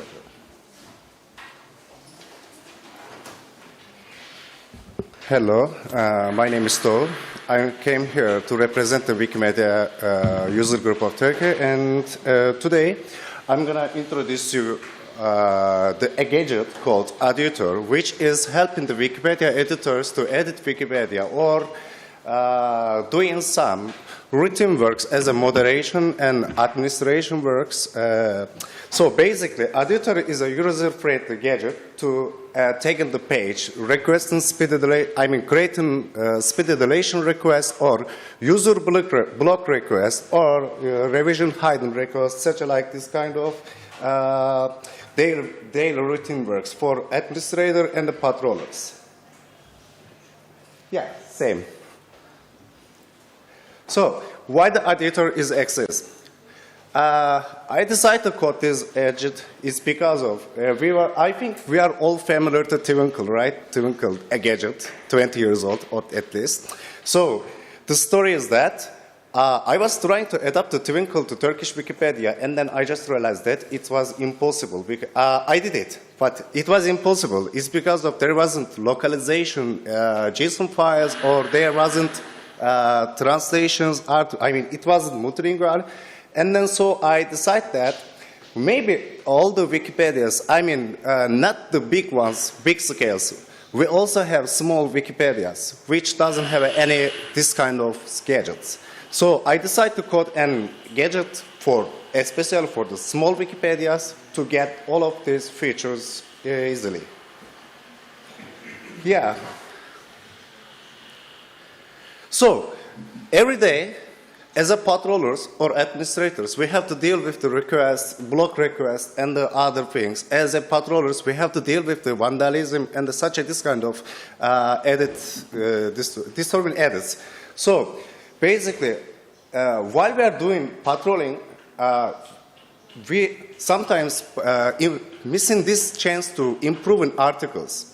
So sometimes just requesting a block request, a user block request, taking 2-3 steps or something like that. We have all Wiki has a user block request page. So you choosing a template which interested with the user request, and you put in this template, you changing it, and then the other step you have to add this template path to the user request page, and it just takes 3 steps to just report a user.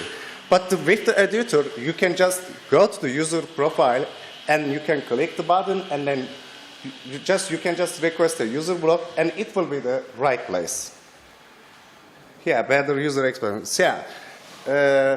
Right now, I know that the Wikimedia Foundation going to change the UI kit as with the codex, but so far we used the OOUI in editor. It's because of the editor looks like the vector tema. Yeah, supporting the movement strategy 2030. You know, guys, the innovation is one of our pillars to movement strategy. So, may I ask you, for example, when the cars are invented, years ago, 100 years ago, right? So I can basically ask you guys that when the Twinkle first released, it was 20 years ago and not updating anymore, and there is no localization, there is no multilingual support. So we did it. In the innovation title, we decided to do this for each wikis. Now you can just install editor. You can just clone the files to your local wiki, and then you can just edit the localization files, and then you are free to use the editor on your local wiki. Yeah, adaptation is editor. So basically, if you want to use editor on your local wiki, you can just go this meta page, and there is a documentation about adaptation, and also there is a documentation about the localization. This information can be found at the editor meta page. Thank you so much. That's it. Any questions? No? Okay.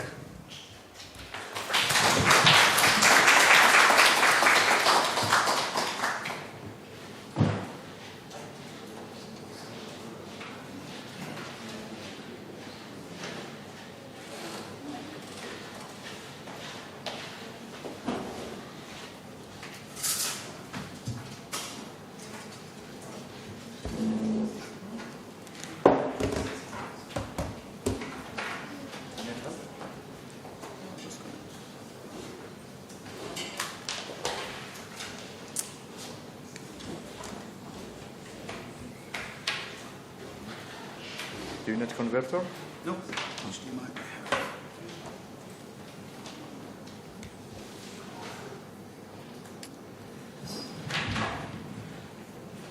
Yes.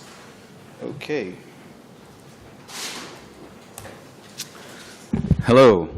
it's me again.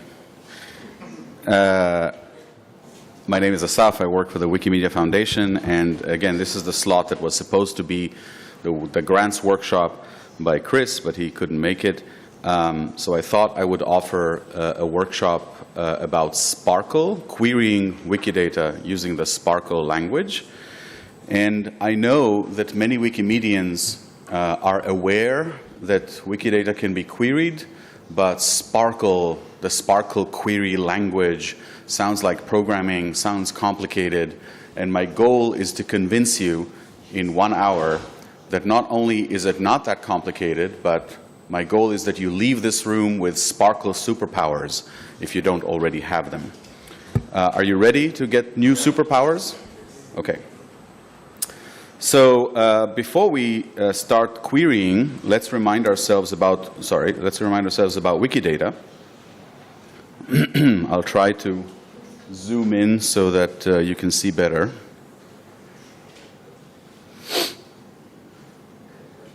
Yes, Wikidata. We all know Wikidata, right?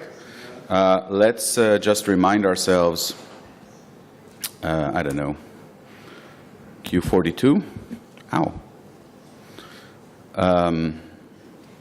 The microphone is not grounded. If anybody wants a little shock, you can get it here. So Q42 is the Wikidata item about what? About Douglas Adams, author of The Hitchhiker's Guide to the Galaxy, by pure coincidence. I'm kidding. That's not entirely coincidental. The internet is extremely slow. Maybe I should use my own data so that it is faster. Yes, here we go.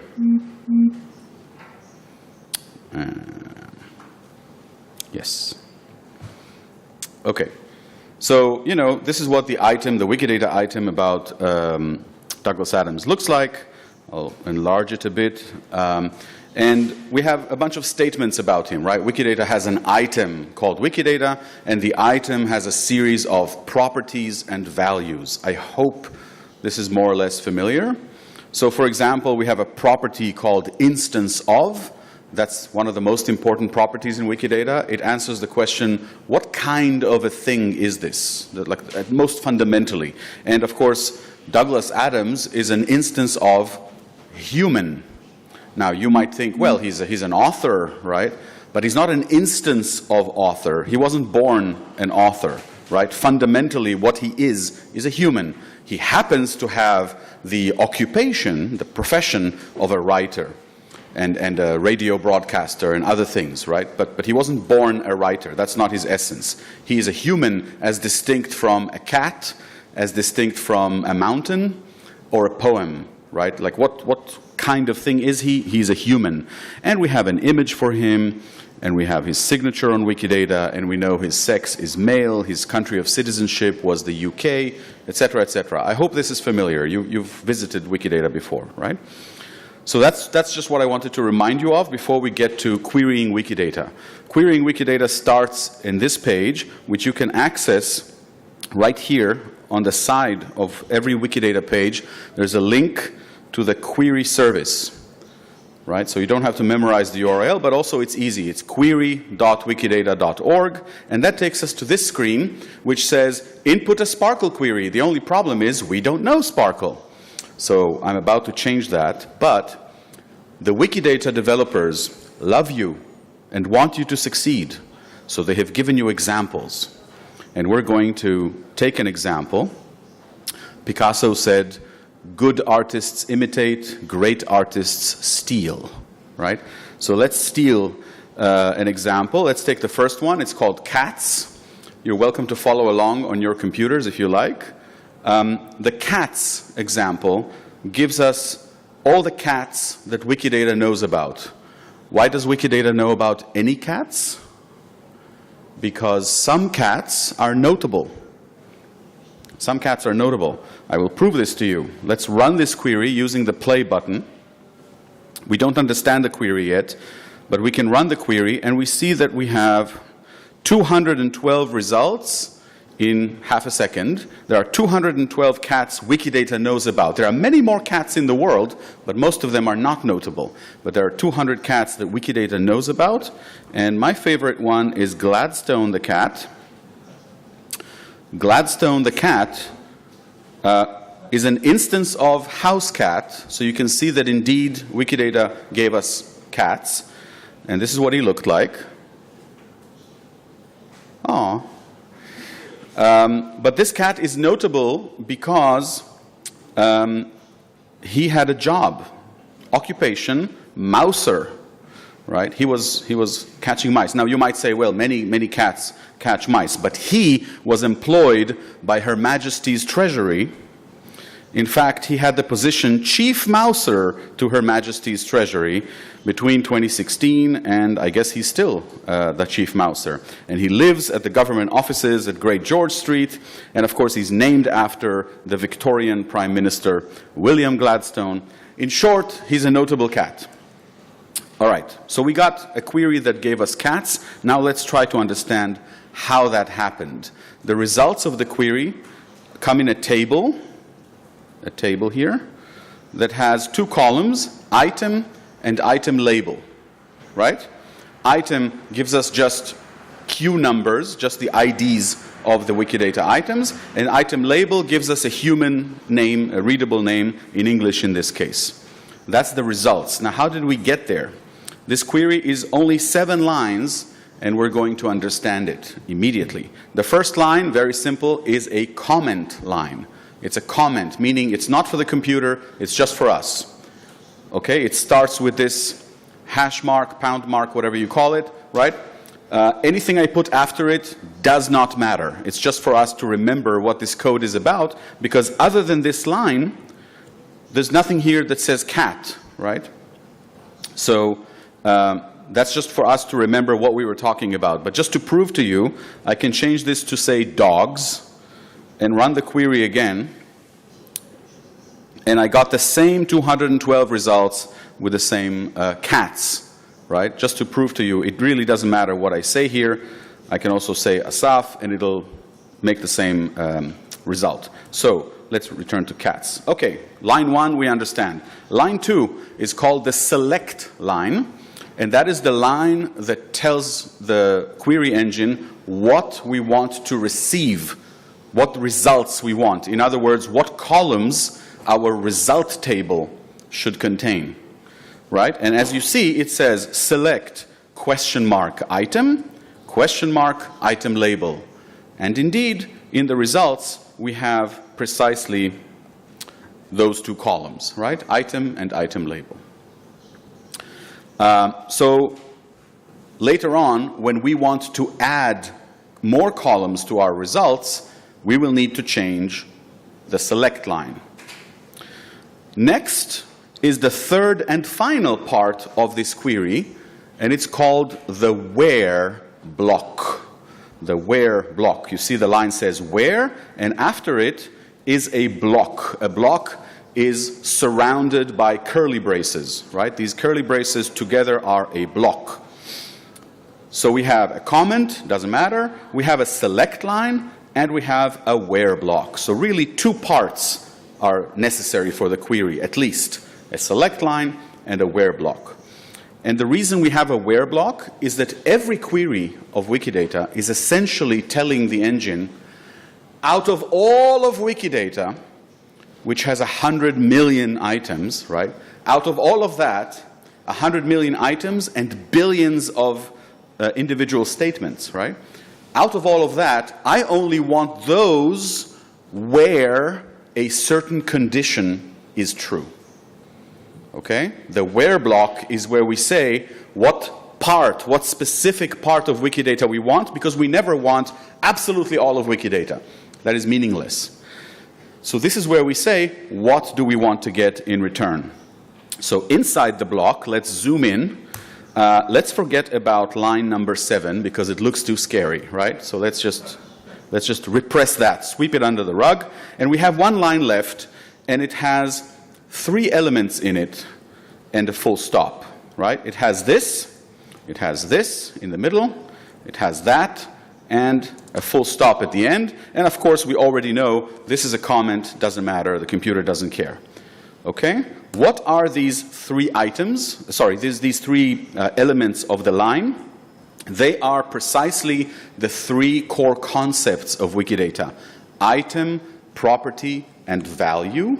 And they are essentially a pattern that we are telling the computer to match for us. Right? We're telling him, go through all of Wikidata and only return those statements that match the pattern I'm giving you.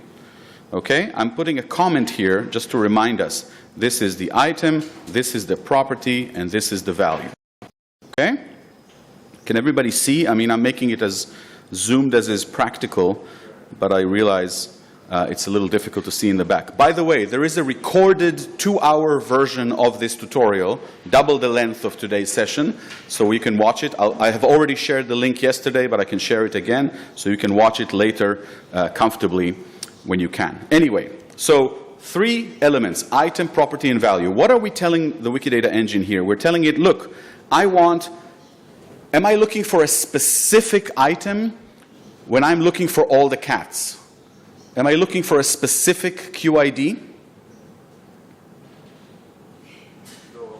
No, I'm looking for all the cats, right? They will have different QIDs. So I am not saying anything specific here.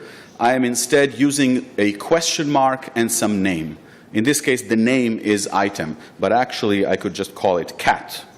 And then up here, I should also change it to cat, just to be clearer. Okay?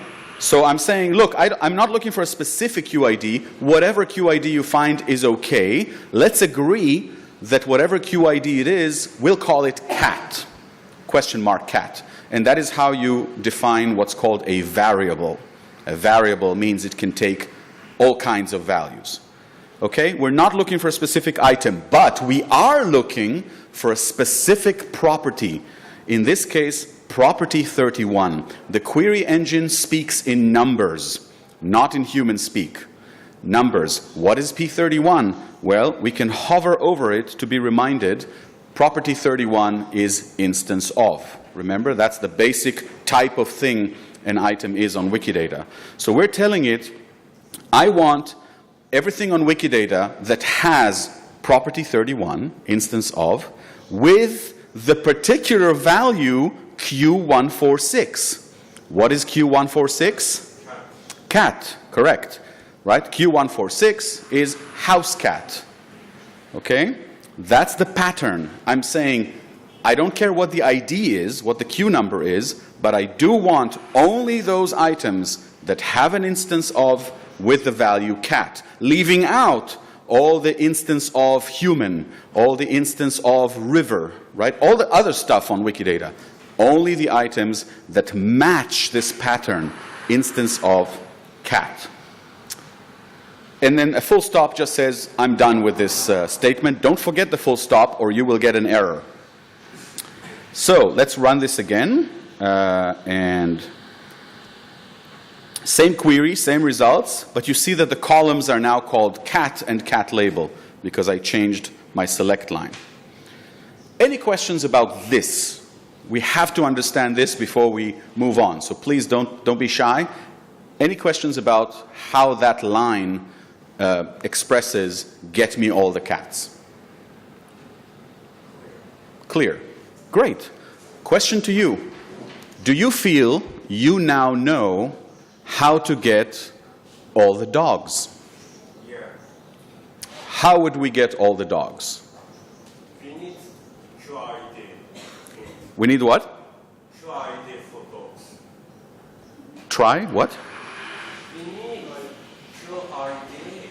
Oh, the ID, to ID. Yes. So what should we change? Which part should we change here? Yeah, the 146, right? Because we're no longer interested in Q146, which is cat. We're interested in Q... I don't know what the Q number for dog is. Do you? By heart? I don't. But remember, Wikidata loves you and wants you to succeed. So if you just stand here right after this colon and press Control space,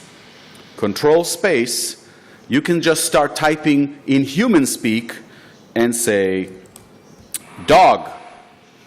Okay, I just say dog and I get a list of options. Of course, it's very important to select the correct thing, you know, not the sign of the Chinese zodiac. That would not get me the results I want. Not, I don't know, a 2022 film, but the domestic animal. That's what I mean, right? And when I select it, Wikidata says, okay, you mean Q144. Why didn't you say so? And now I can run the query. Do I need to change this to say dog? I do not, right? It's just a name. I could call it pizza, right? So we can run this query, and now we have 475 results, and they are different results here, you see. These are notable dogs. Okay, that's it. So you now know how to find all the cats, all the dogs. Who feels here that they can find all the rivers on Wikidata? Raise your hand. Raise your hand. Only you? The rest of you didn't understand or feel you cannot find all the rivers? Or are you just checking Facebook? We're unsure. You're unsure. So how would we find all the rivers?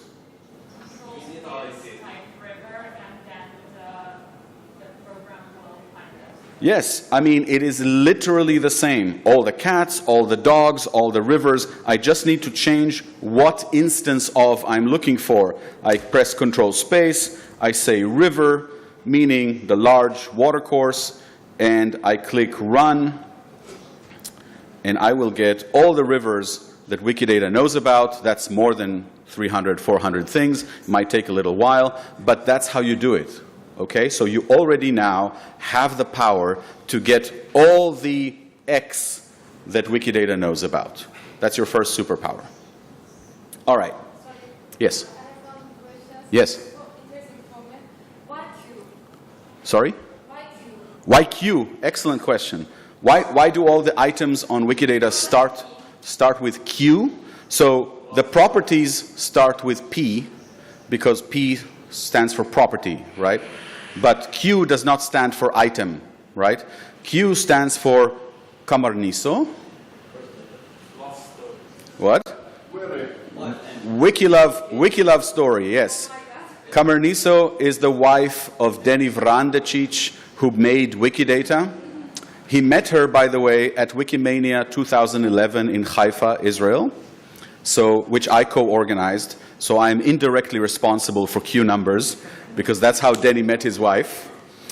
And yeah, that's just a little dedication to her. So yes, every time we use Wikidata, we honor Denny's wife. Anyway, another thing we could ask is what are these,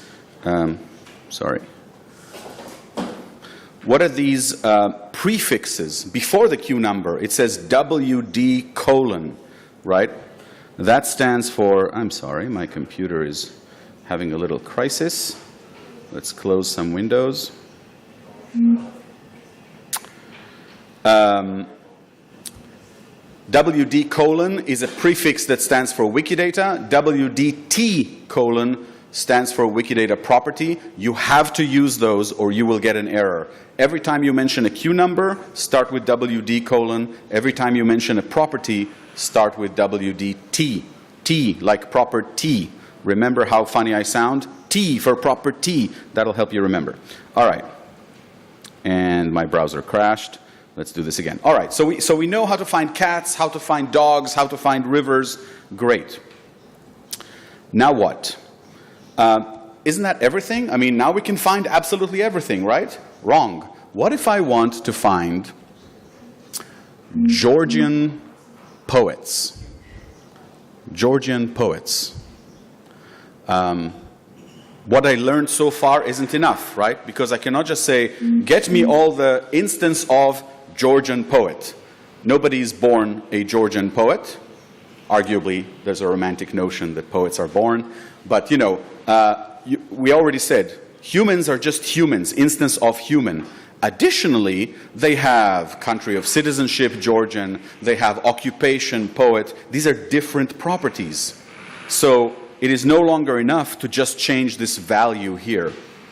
In fact, in Wikidata terms, What does it mean, get me all the Georgian poets? It means you have all poets and Georgians and they all have that. Yes, yes, exactly. It means we want to ask about more than one property and value. We want multiple conditions. This is your next superpower.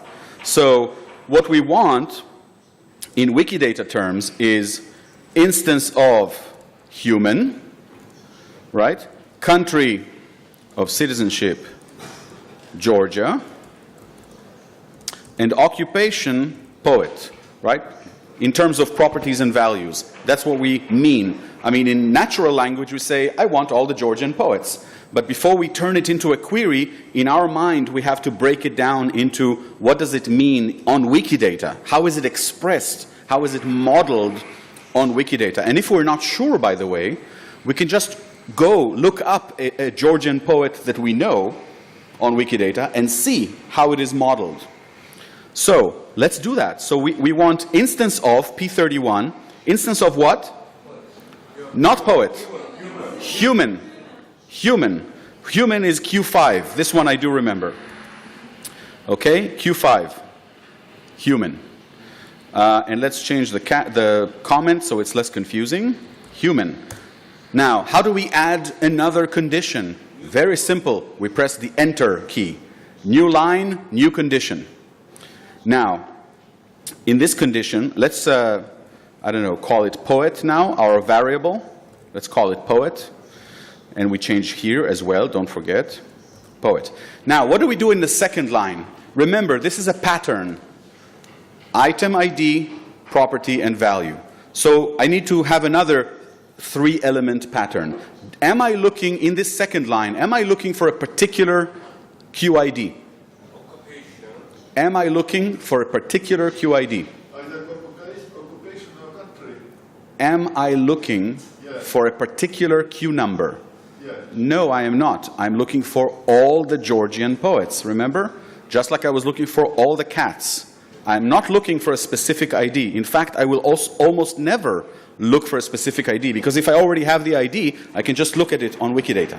I don't need a query, right? A query usually means get me all the items that meet a certain set of criteria. Okay? I almost never want a specific ID. So I don't want a specific ID, which means I need to put a variable. And the variable is the same variable, because I want both of these things to be true about the same person, right? I want them to be a human and a Georgian and a poet. Are you with me? Okay, so I use the same variable. I just write question mark poet again. Same variable, because I'm talking about the same poet. Now, what property do I want to ask about now? We said, look at our comment here, right? We said country of citizenship, right? Now, what is the property for country of citizenship? I don't remember. I actually do, but let's look it up. Control space, country. And we have country P17, but look at the comment. State that this item is in, not to be used for human beings. Not to be used for human beings. Why not? Because human beings move around. I am in Georgia right now, for example, right? But it's not, I'm not Georgian, right? So country is for things that are in the country, like a building or a lake or a mountain, right? That has country. Humans don't have country on Wikidata. They have country of citizenship. Okay? So we need a different property here. Not country of origin, not valid in place, country of citizenship. You can see that it won't always be the first result, right? Sorry? Yes, P27. P27. Okay? Country of citizenship. And what is the value I'm looking for here? WD colon? Georgia. I don't remember what the Q number for Georgia is. Turns out it's 230. Okay? 230. Excellent. And now what do I need to do? Before the next line, full stop. Full stop. If you don't do the full stop, you will get an error message. Okay? And I can make a comment, Georgian, just to remind myself what these numbers mean. I don't have to make the comment. Next, what do I need? Another line asking about the occupation. How do I start it? Question mark poet, because I'm still interested in another condition about all the poets, all the matching items. 20th century. Let's stick to poet. Let's stick to poet. Time is short. So what is the occupation property? Control space, occupation, P106. Great. And WD value poet. Don't remember it by heart. I type poet. Poet, person who writes poetry. That's what I mean. Great. 49757. Full stop, comment poet. And I have just expressed in 3 lines the 3 criteria, the 3 aspects of what I'm trying to capture. A human who is a Georgian citizen and a poet. Would this work? Only one way to find out. Let's click the play button. What do we have? We have 145 results, and Georgians in the room will tell us that are these Georgian poets? Yes. Yes? Can I have a question? Are Yes. they just contemporary Georgian poets? Because we are talking about citizenship, right? Yes. Many Georgian poets were like born when Georgia wasn't a country. Yes, good question. Good question. There are complexities. There's Georgia the country, there's the kingdom of Georgia, there's all kinds of things in between, and those things are modeled on Wikidata in various levels of complexity. So you're right that this query may not include everyone we are thinking of. For example, does it include Rustaveli? He was not a citizen of this country, but everybody thinks of him as a Georgian poet. So, you know, good question. We're not getting into it now because these are intricacies of how we model data on Wikidata, and I'm wanting to teach you here how to query data from Wikidata. We only have 1 hour, so we won't get to it this session, but I will teach you some other things. And again, you can watch my 2-hour tutorial. Yes, Geron? Why don't you give us, with this query, all Georgians and all poets Wikidata and all humans? Why? How is it? Great question. All the criteria have to be met to... Great question. In case not everyone understood, Geron was asking, how does it give us the intersection of humans and Georgians and poets rather than all kinds of poets and all kinds of Georgians and all kinds of humans? And the answer is, this is the default. When we put multiple lines in this query, by default it interprets it as a logical or Boolean and rather than or. Not a human or a Georgian or a poet, which would basically give us all the humans, you know, the millions and millions of humans that Wikidata knows about. By default, and this is the more useful option, it takes these conditions to be intersecting. So give me all the humans, but hang on, not all the humans who are also citizens of Georgia and also poets. So I'm cutting the pie narrower and narrower with every condition I add.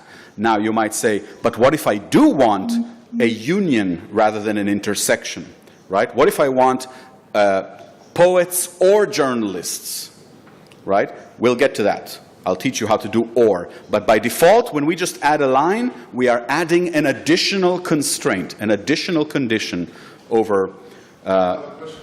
yes, what? This first line, human, yes. Let's say there is an AI who has citizenship of Saudi Arabia. Let's say this AI starts writing poetry, and so it is a Saudi Arabian poet, but it will not be included in such a query because it's AI, not human. That's right. In fact, a clearer example, I think, is, I mean, you could ask, why do I even need to bother specifying I'm looking for humans? Isn't it just enough to say a Georgian poet? I mean, obviously, they would have to be human, right? Wrong. Because Wikidata can also model, for example, fictional characters. Wikidata has an item about Harry Potter, right? Harry Potter, if you look it up, Harry Potter is not instance of human. Harry Potter is an instance of fictional character.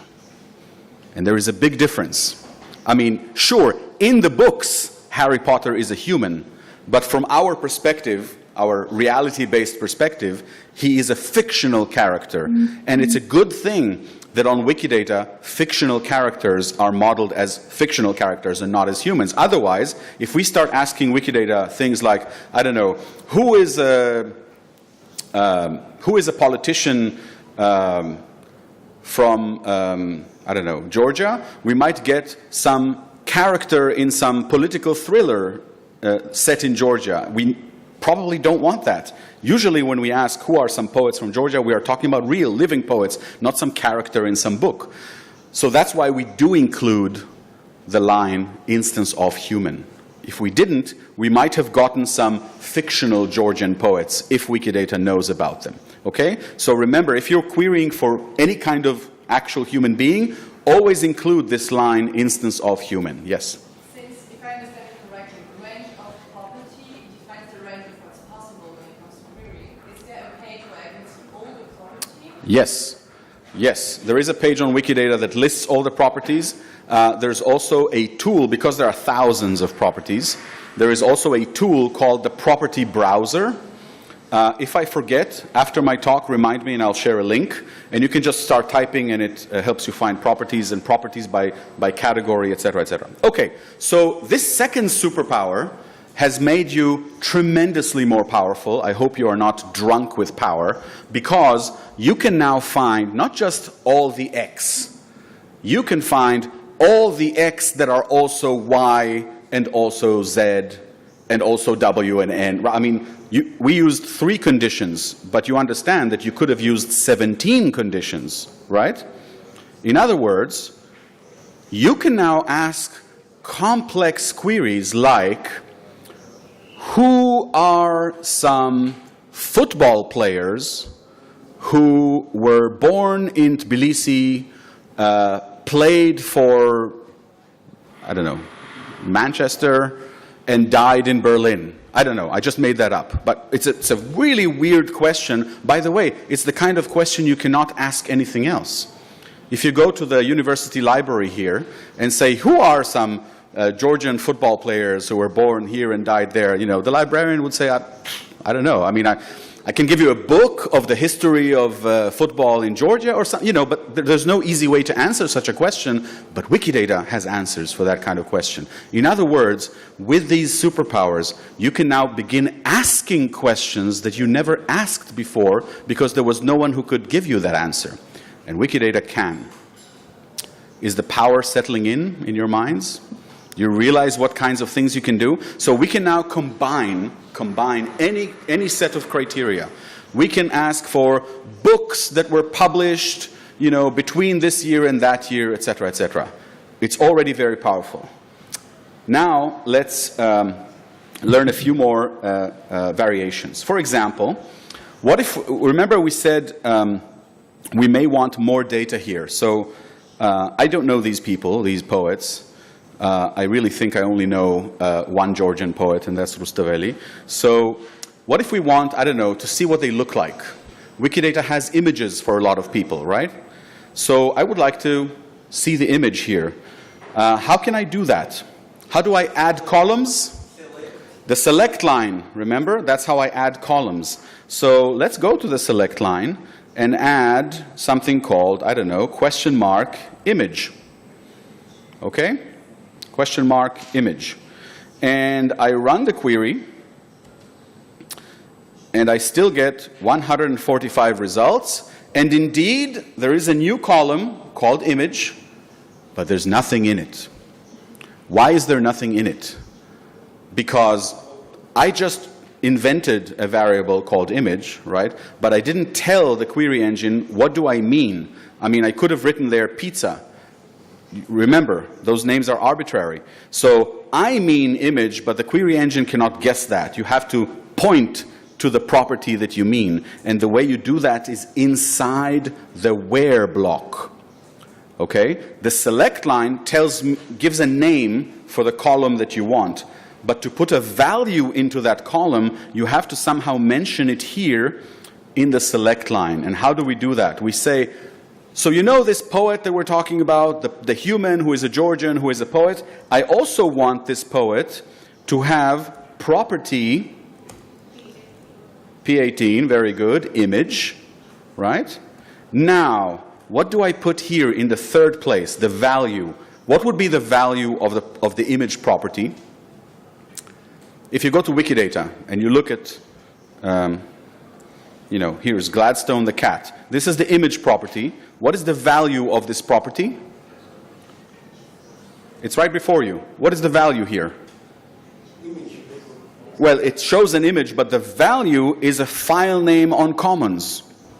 Right? That's the value of the property. It's a file name on Commons.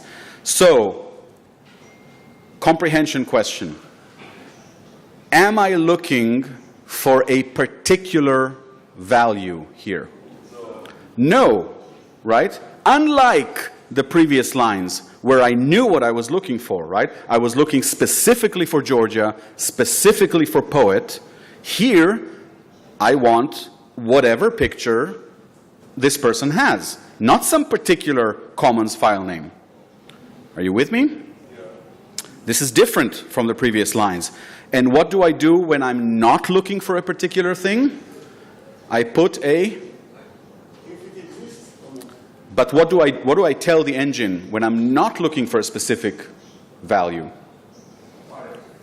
A variable, question mark, and what shall I call the variable? Image, the name I gave it on the select line. Okay, not P18. P18 is the property. P18 is the property. But the content of that property, the content is going to be some file name, different file name for each item. Because I'm not looking, remember these lines are pattern matching. But here I don't want to match a particular image like above I wanted to match a particular country, right? I was only interested in one value, but here I'm not interested in one value. This line is different because it tells the query engine, look, I want this item to have a property 18, but I don't care about the value. Whatever it is, whatever file name it is fine. Let's agree to call it question mark image. Okay? So I'm not matching the pattern against it. Instead, I'm taking whatever is in that value and I'm feeding it into the image variable. Has an image. That's my comment. And now, if we run the query, we got values in our column, in our result column. Do you see? It brought me whatever was in there, Commons file names. That's what I meant, right? Now I have at least a link to the image. Okay? Have you noticed something? How many poets did it find earlier? 100 something, right? How many poets do I have here? 47. Why? Because the others don't have an image property. And remember, we said every line I add intersects, right? Forces the query to say, I insist that the item has a country of citizenship and has an occupation and has an image. I don't insist on what the image is, but I insist that it has a P18. And some of these Georgian poets just don't have a property 18 because we don't have an image. Now, you might say, well, that's not what I wanted. I did want all the Georgian poets, and those that have a picture, I want the picture. Those that don't, I still want them in my results, just with an empty field, right? That's probably what we want. Okay? But I'm stressing that you need to remember you will only get what you ask for. And here, we literally asked that the item must have a P18, so that's what we got. Now, how do we get the effect of if there's an image, give it to me, but if there isn't, also okay? How do we get that? That we haven't learned yet, so this is your next superpower. The fourth one, by the way, because the third one was feeding values into variables, what we just did here with the image. But the fourth superpower is to add the keyword optional. Optional. We don't just say optional, we say optional and surround this with curly braces because optional, like where, takes a block. Okay, so do you see the same condition about the image, but now it's not a condition. Now it says, look, my strict conditions are must be human, must be Georgian, must be a poet, and if there's an image, please bring it. It's not a condition anymore. It's optional. Are you with me? So let's run this query and see what happens. 146 results. We're back to the number of Georgian poets we had, and indeed, some fields have a value and some don't. That's what we meant, right?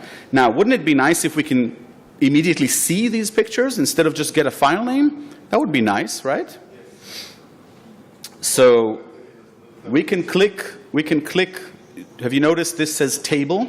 That's the default mode, but we can click image grid, and suddenly our results look like this.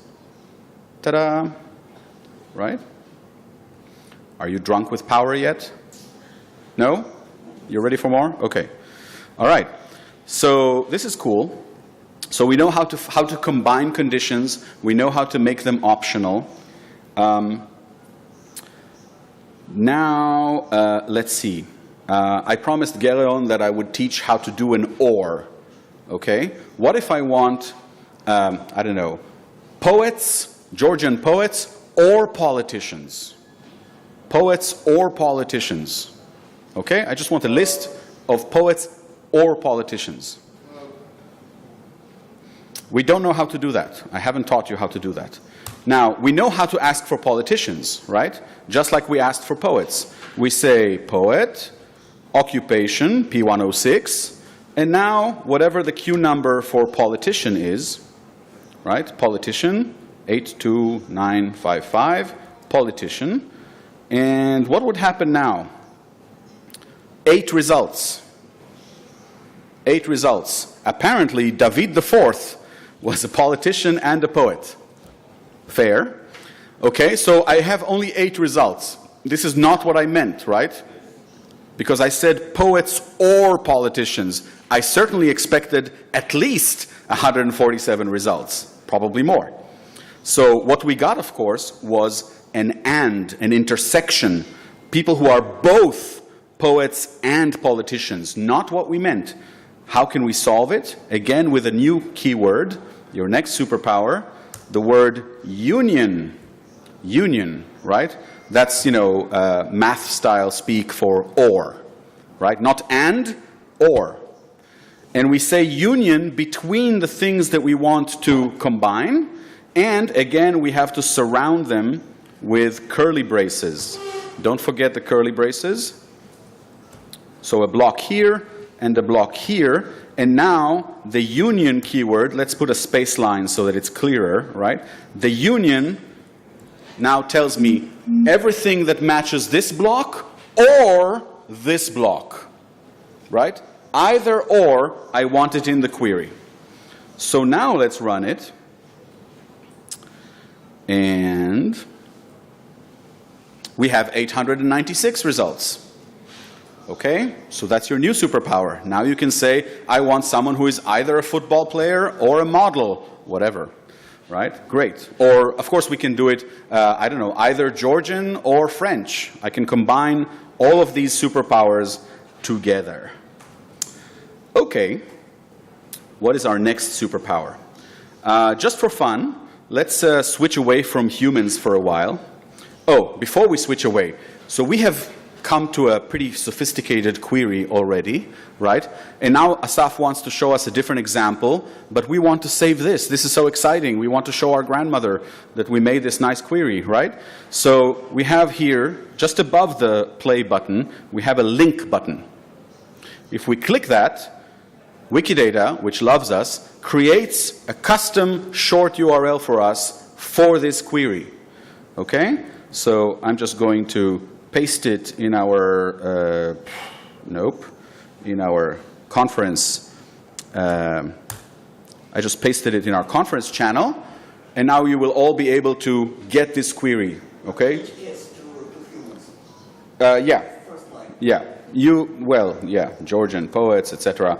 But you can do it yourselves. But the point is that link will forever point to exactly this code, this sparkle that I just gave you. So there's no way to like save it in the server, but there is a way to get a link. And if you save that link somewhere, you can make yourself a nice little collection of all the queries that matter to you. So now there is no problem just deleting all of that and starting fresh because you have that link. Okay? Now let's look at, I don't know, hospitals in Georgia. Okay? And now, what?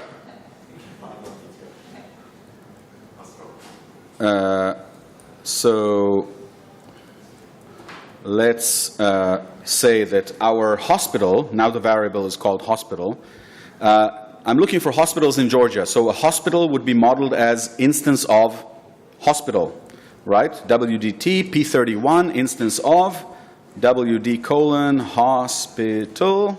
There we go, healthcare facility. This gives me all the hospitals Wikidata knows about. I don't want all the hospitals. I want hospitals that are in Georgia. This time I use P17, not P27. Hospitals don't have citizenship, right? Hospitals can be said to be in a country. So this time I use P17, not P27. And the value is again Georgia, 230. Okay, Georgia, hospital, just so that we remember. And we run this query. What did we get? 2 hospitals. So there are only 2 hospitals in Georgia, right? Wrong. There are more hospitals in Georgia. Why did I get only 2? Because that's what Wikidata knows. Wikidata will only tell you what it knows. Those of you who know other hospitals in Georgia, please add them to Wikidata. But remember this, Wikidata will give you everything it knows and not more. So beware, be careful never to say, and these are all the whatever. It's always, you always have to add, these are all the whatever that Wikidata knows about. Right? So, okay, so there's only 2 hospitals. That's a little embarrassing. By the way, we have an image column still, but there's nothing in it. Why is that?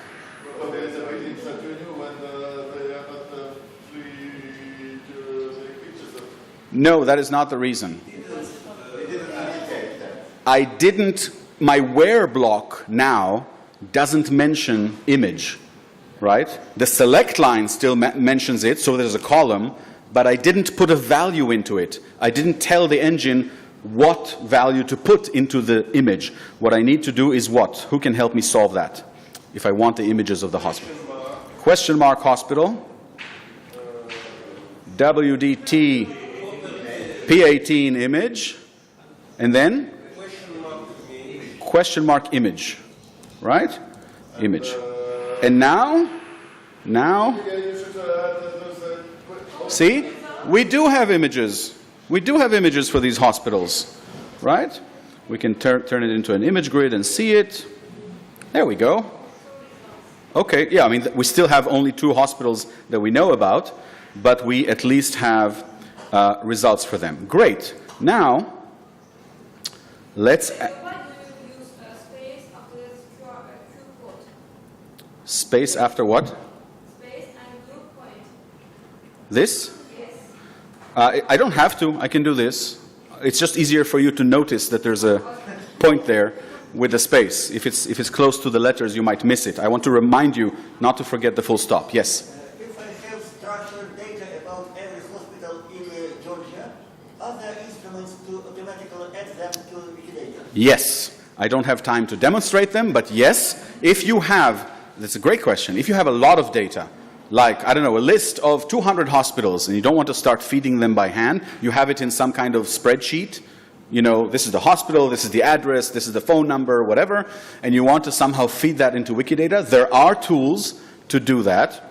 One of them is called Quick Statements. You can look that up. And another is called Open Refine. These are both very powerful tools. They that's a whole workshop to teach them, but there are very powerful tools that allow you to systematically feed data, like all the villages, all the, what? Yes. Okay, so I want to show one last little hack, and for that I will take something a little more interesting than Georgia, because Georgia has only 2 hospitals. So let's take, I don't know, Ukraine. Okay? I just changed the country here, right? P17 now has the value Ukraine. And let's see how many hospitals we have in Ukraine. We have 30 results. By the way, that doesn't mean there are 30 hospitals in Ukraine. Also, it doesn't even mean Wikidata only knows about 30 hospitals. What does it mean? Great. Right?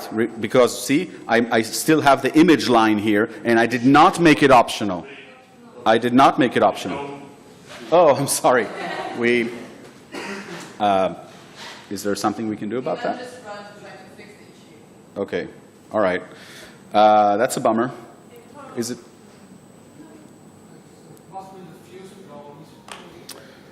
Well, okay. So anyway, we have 30 results, and I will turn my computer in a second. I want to, there we go, and now it'll wake up, and eventually we will have it. So the next thing I want to show you is how Wikidata Query Engine, which loves you, can give you data on a map. It's always nice to be able to show visualizations on a map. To put anything on a map, if you've ever used Google Maps or anything like that, of course you need coordinates, right? Are we on? Are we? We need coordinates, right? Now, Wikidata has a property called coordinate location. Yes. So it does. So let's start by adding a line. You will see it in a moment. Oh, there we go. Okay, I'm adding a line to my query, and I want to look at the property coordinate, there we go, coordinate location, P625. Okay? P625. And now what? Question mark, right? Because I'm not looking for a specific value. Again, same principle. I want all the hospitals, whatever their coordinates. So I need to invent a new variable name. Let's call it, I don't know, location. Okay? And now, of course, if I want to see it in my results, I need to add it to the select line, right? I mean, if I just run this now,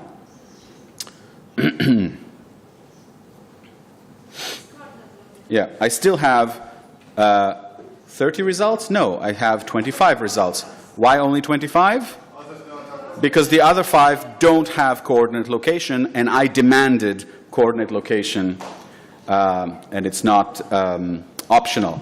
So, okay, so I have 25 results, but you don't see it in the table. The table still has 3 columns. Why? What did I forget to do? You did not ask for No, not the optional. Why do I not see a coordinate column? The select line. The select line, right? So this time, I actually fed the value into the variable coord. I just didn't ask for it in my results. So, good morning. So let's add this variable here. Eventually, you will see it. Yes, no, did it?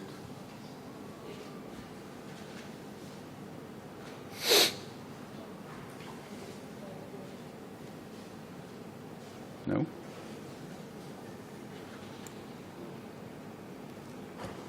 Something is blinking there.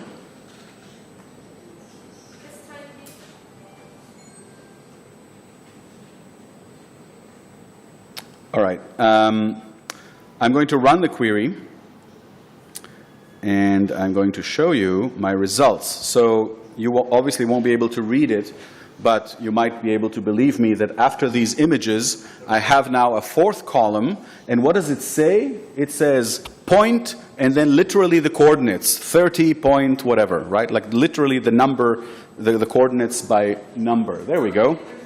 There we go. Sorry? 25 results.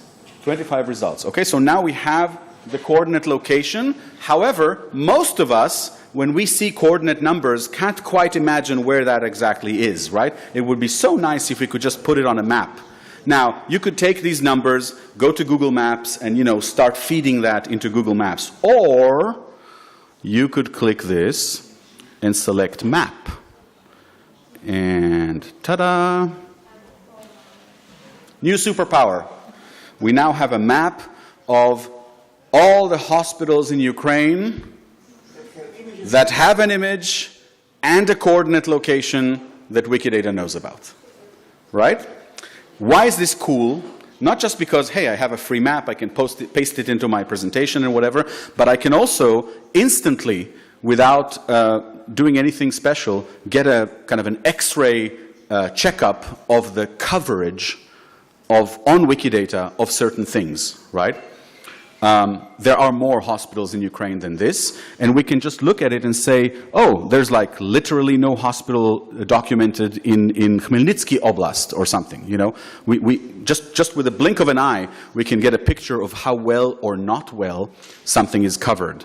When I did this in India, you had a map of India, and there were all kinds of points of hospitals here and there, and then one small state in India was full of dots, completely red, because folks from that state made a little project and really documented every single hospital in the state. And you could see it. You could see it in an instant using this query.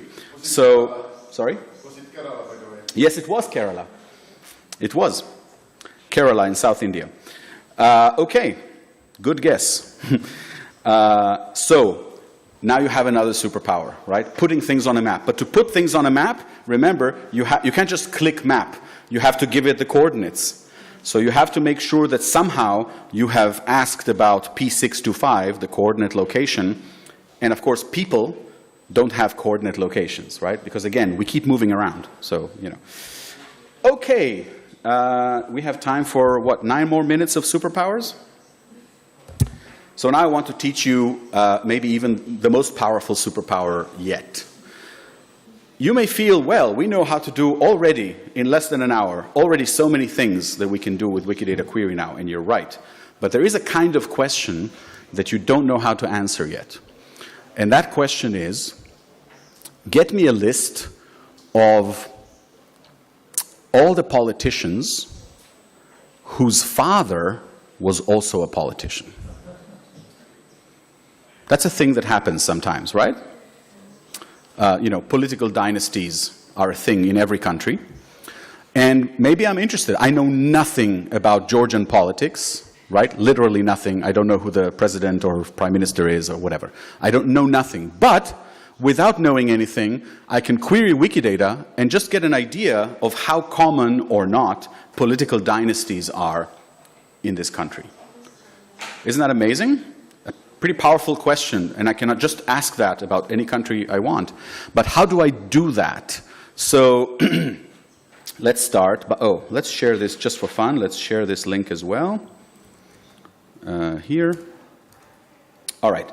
So politicians whose father was also a politician. Okay, that's what I want in human speak.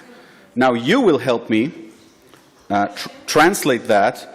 Let's call, so I want 2 politicians here, so let's call it like, I don't know, son or child, rather. Female politicians are also.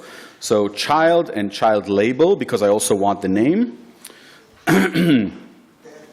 And father and father label, right? This is what I want in my little table. Maybe also, I don't know, child image would be nice. And father image would be nice. Okay, so I'm just kind of in advance saying this is what I would like to see in my results. And now you will help me write that query. We continue to ignore that last line. Okay, just leave it there. Let's ignore that for now. So what do? How do we express this query?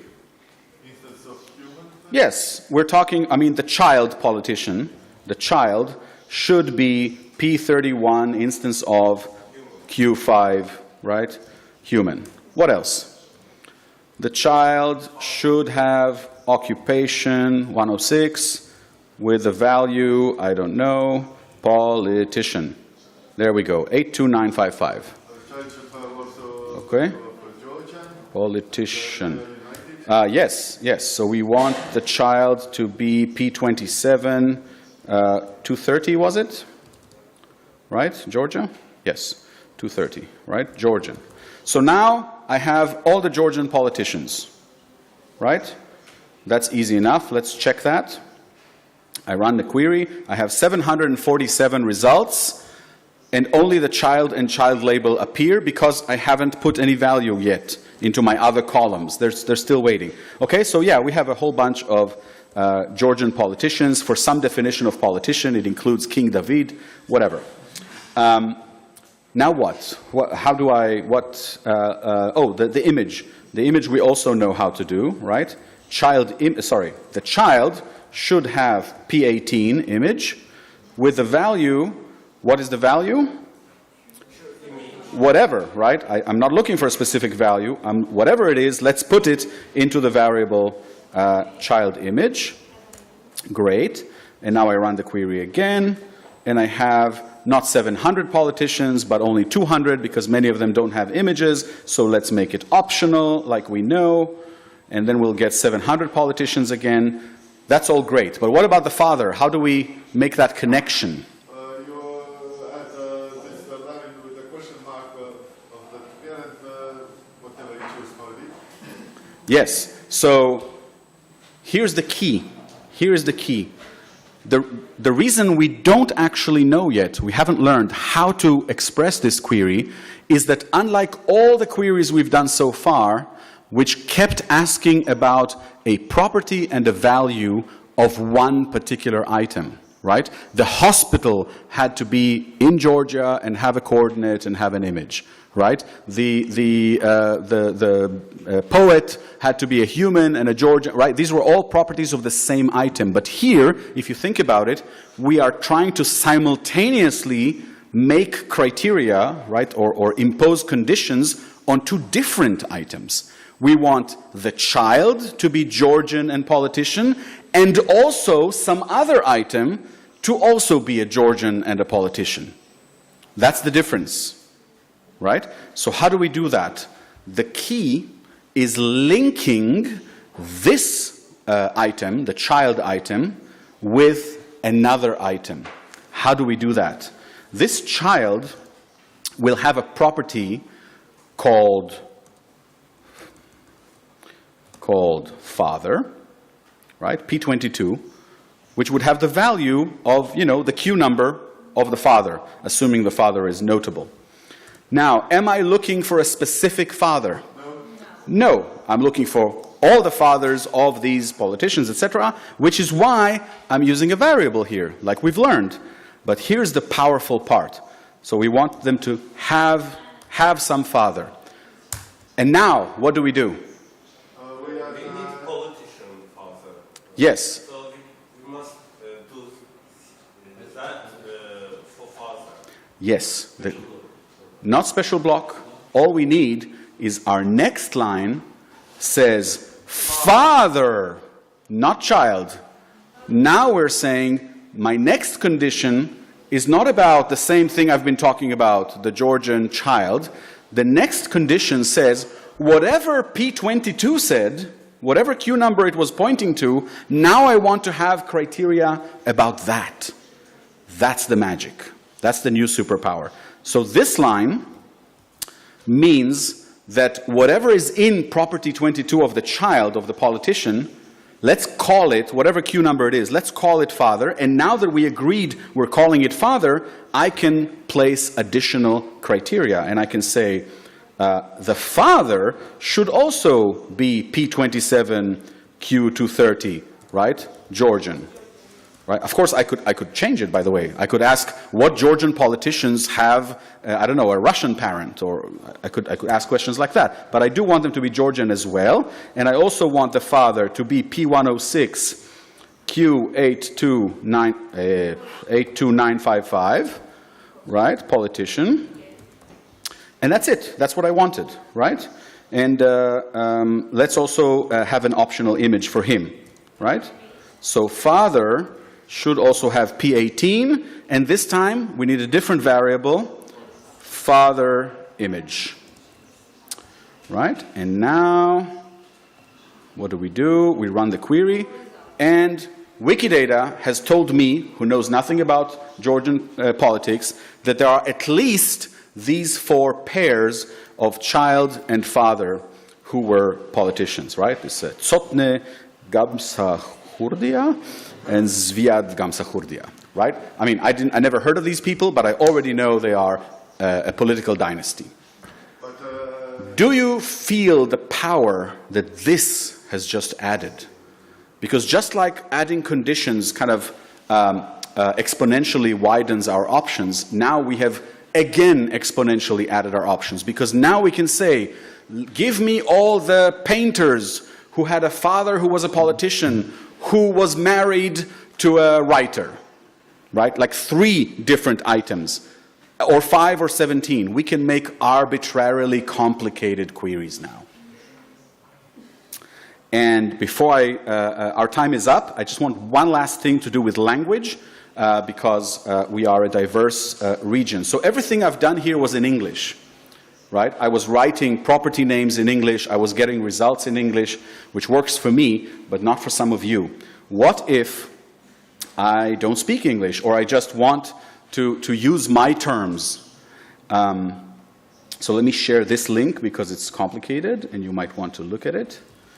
And of course, you know, remember, great artists steal. Please steal this query and change Georgian to your country and see your political dynasties, right? The fun part is that when you have a query, even if you don't understand how it works exactly, because it's using advanced Sparkle, if you can find where does it say Georgia and change it to your country, it works for you, even without understanding the query. Okay, so one last thing I want to show you is how to change language and work in your own language. So, for example, let's say I only speak Ukrainian and I want to query Wikidata. I don't know what to call things in English. So I want all the dogs that Wikidata knows about, but I speak Ukrainian. So, you know, I want sobake. Well, I want sobake. Okay? So I write my comment in Ukrainian. Apologies to those of you who can't read it, but I can type Ukrainian and I cannot type Georgian. So, okay, I want all the sobake, all the dogs that Wikidata knows about. And the way I get Wikidata to understand me, you know, I can say my variable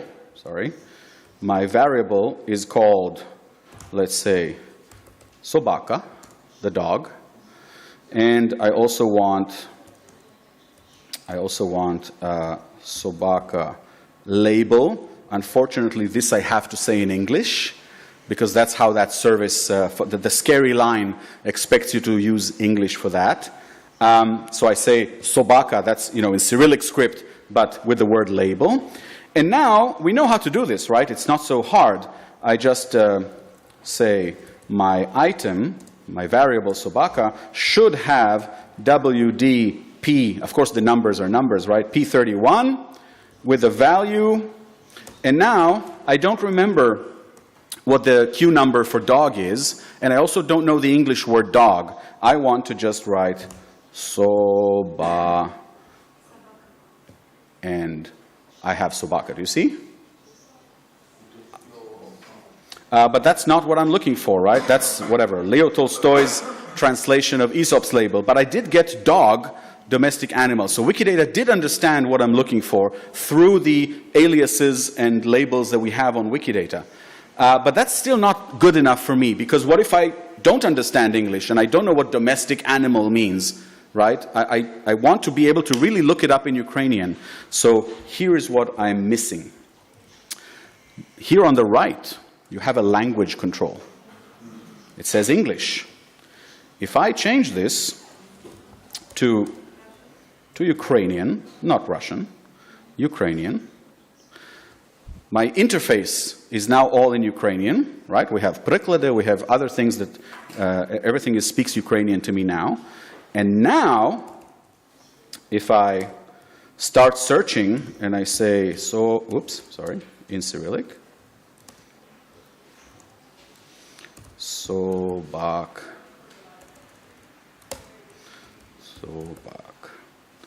Okay? Do you see the difference? Can everybody see the difference? Now the results that I'm offered are in Ukrainian.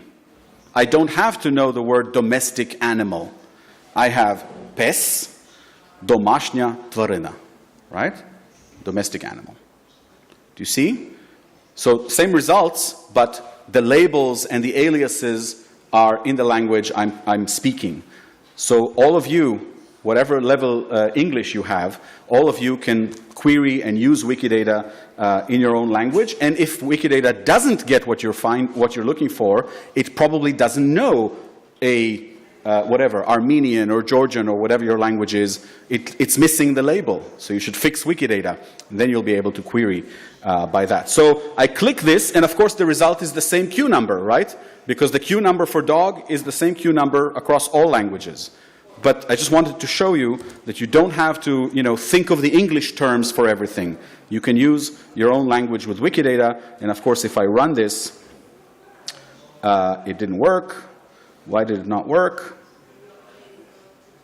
What am I missing here?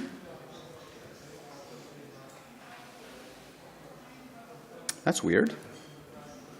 Does it not support Cyrillic names? Is that it? Let's check. Dog and dog label.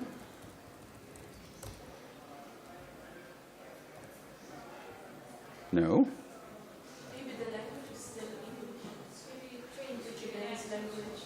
No. This should work.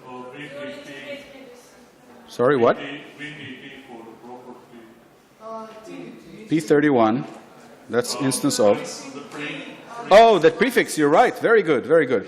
Very good. I forgot WDT. I wrote WD. Excellent example. You've all seen what happens when you forget the WDT. You don't get an error message, but you don't get what you expected. So yes, you need to look very carefully, and it probably would have worked with Cyrillic variables. But the point is, I was able to find not only run the query, like design my query in Ukrainian, I also get results in Ukrainian. By changing the language there, the results I get are in Ukrainian where it exists. So for the dog Blondie, someone bothered to put a Ukrainian label, but for the dog Pickles, nobody did. So we kind of have a fallback to English. Okay, that's what we have time for. There are many other superpowers that you could learn about Wikidata. I will share the video to my 2-hour demonstration. I hope this was useful.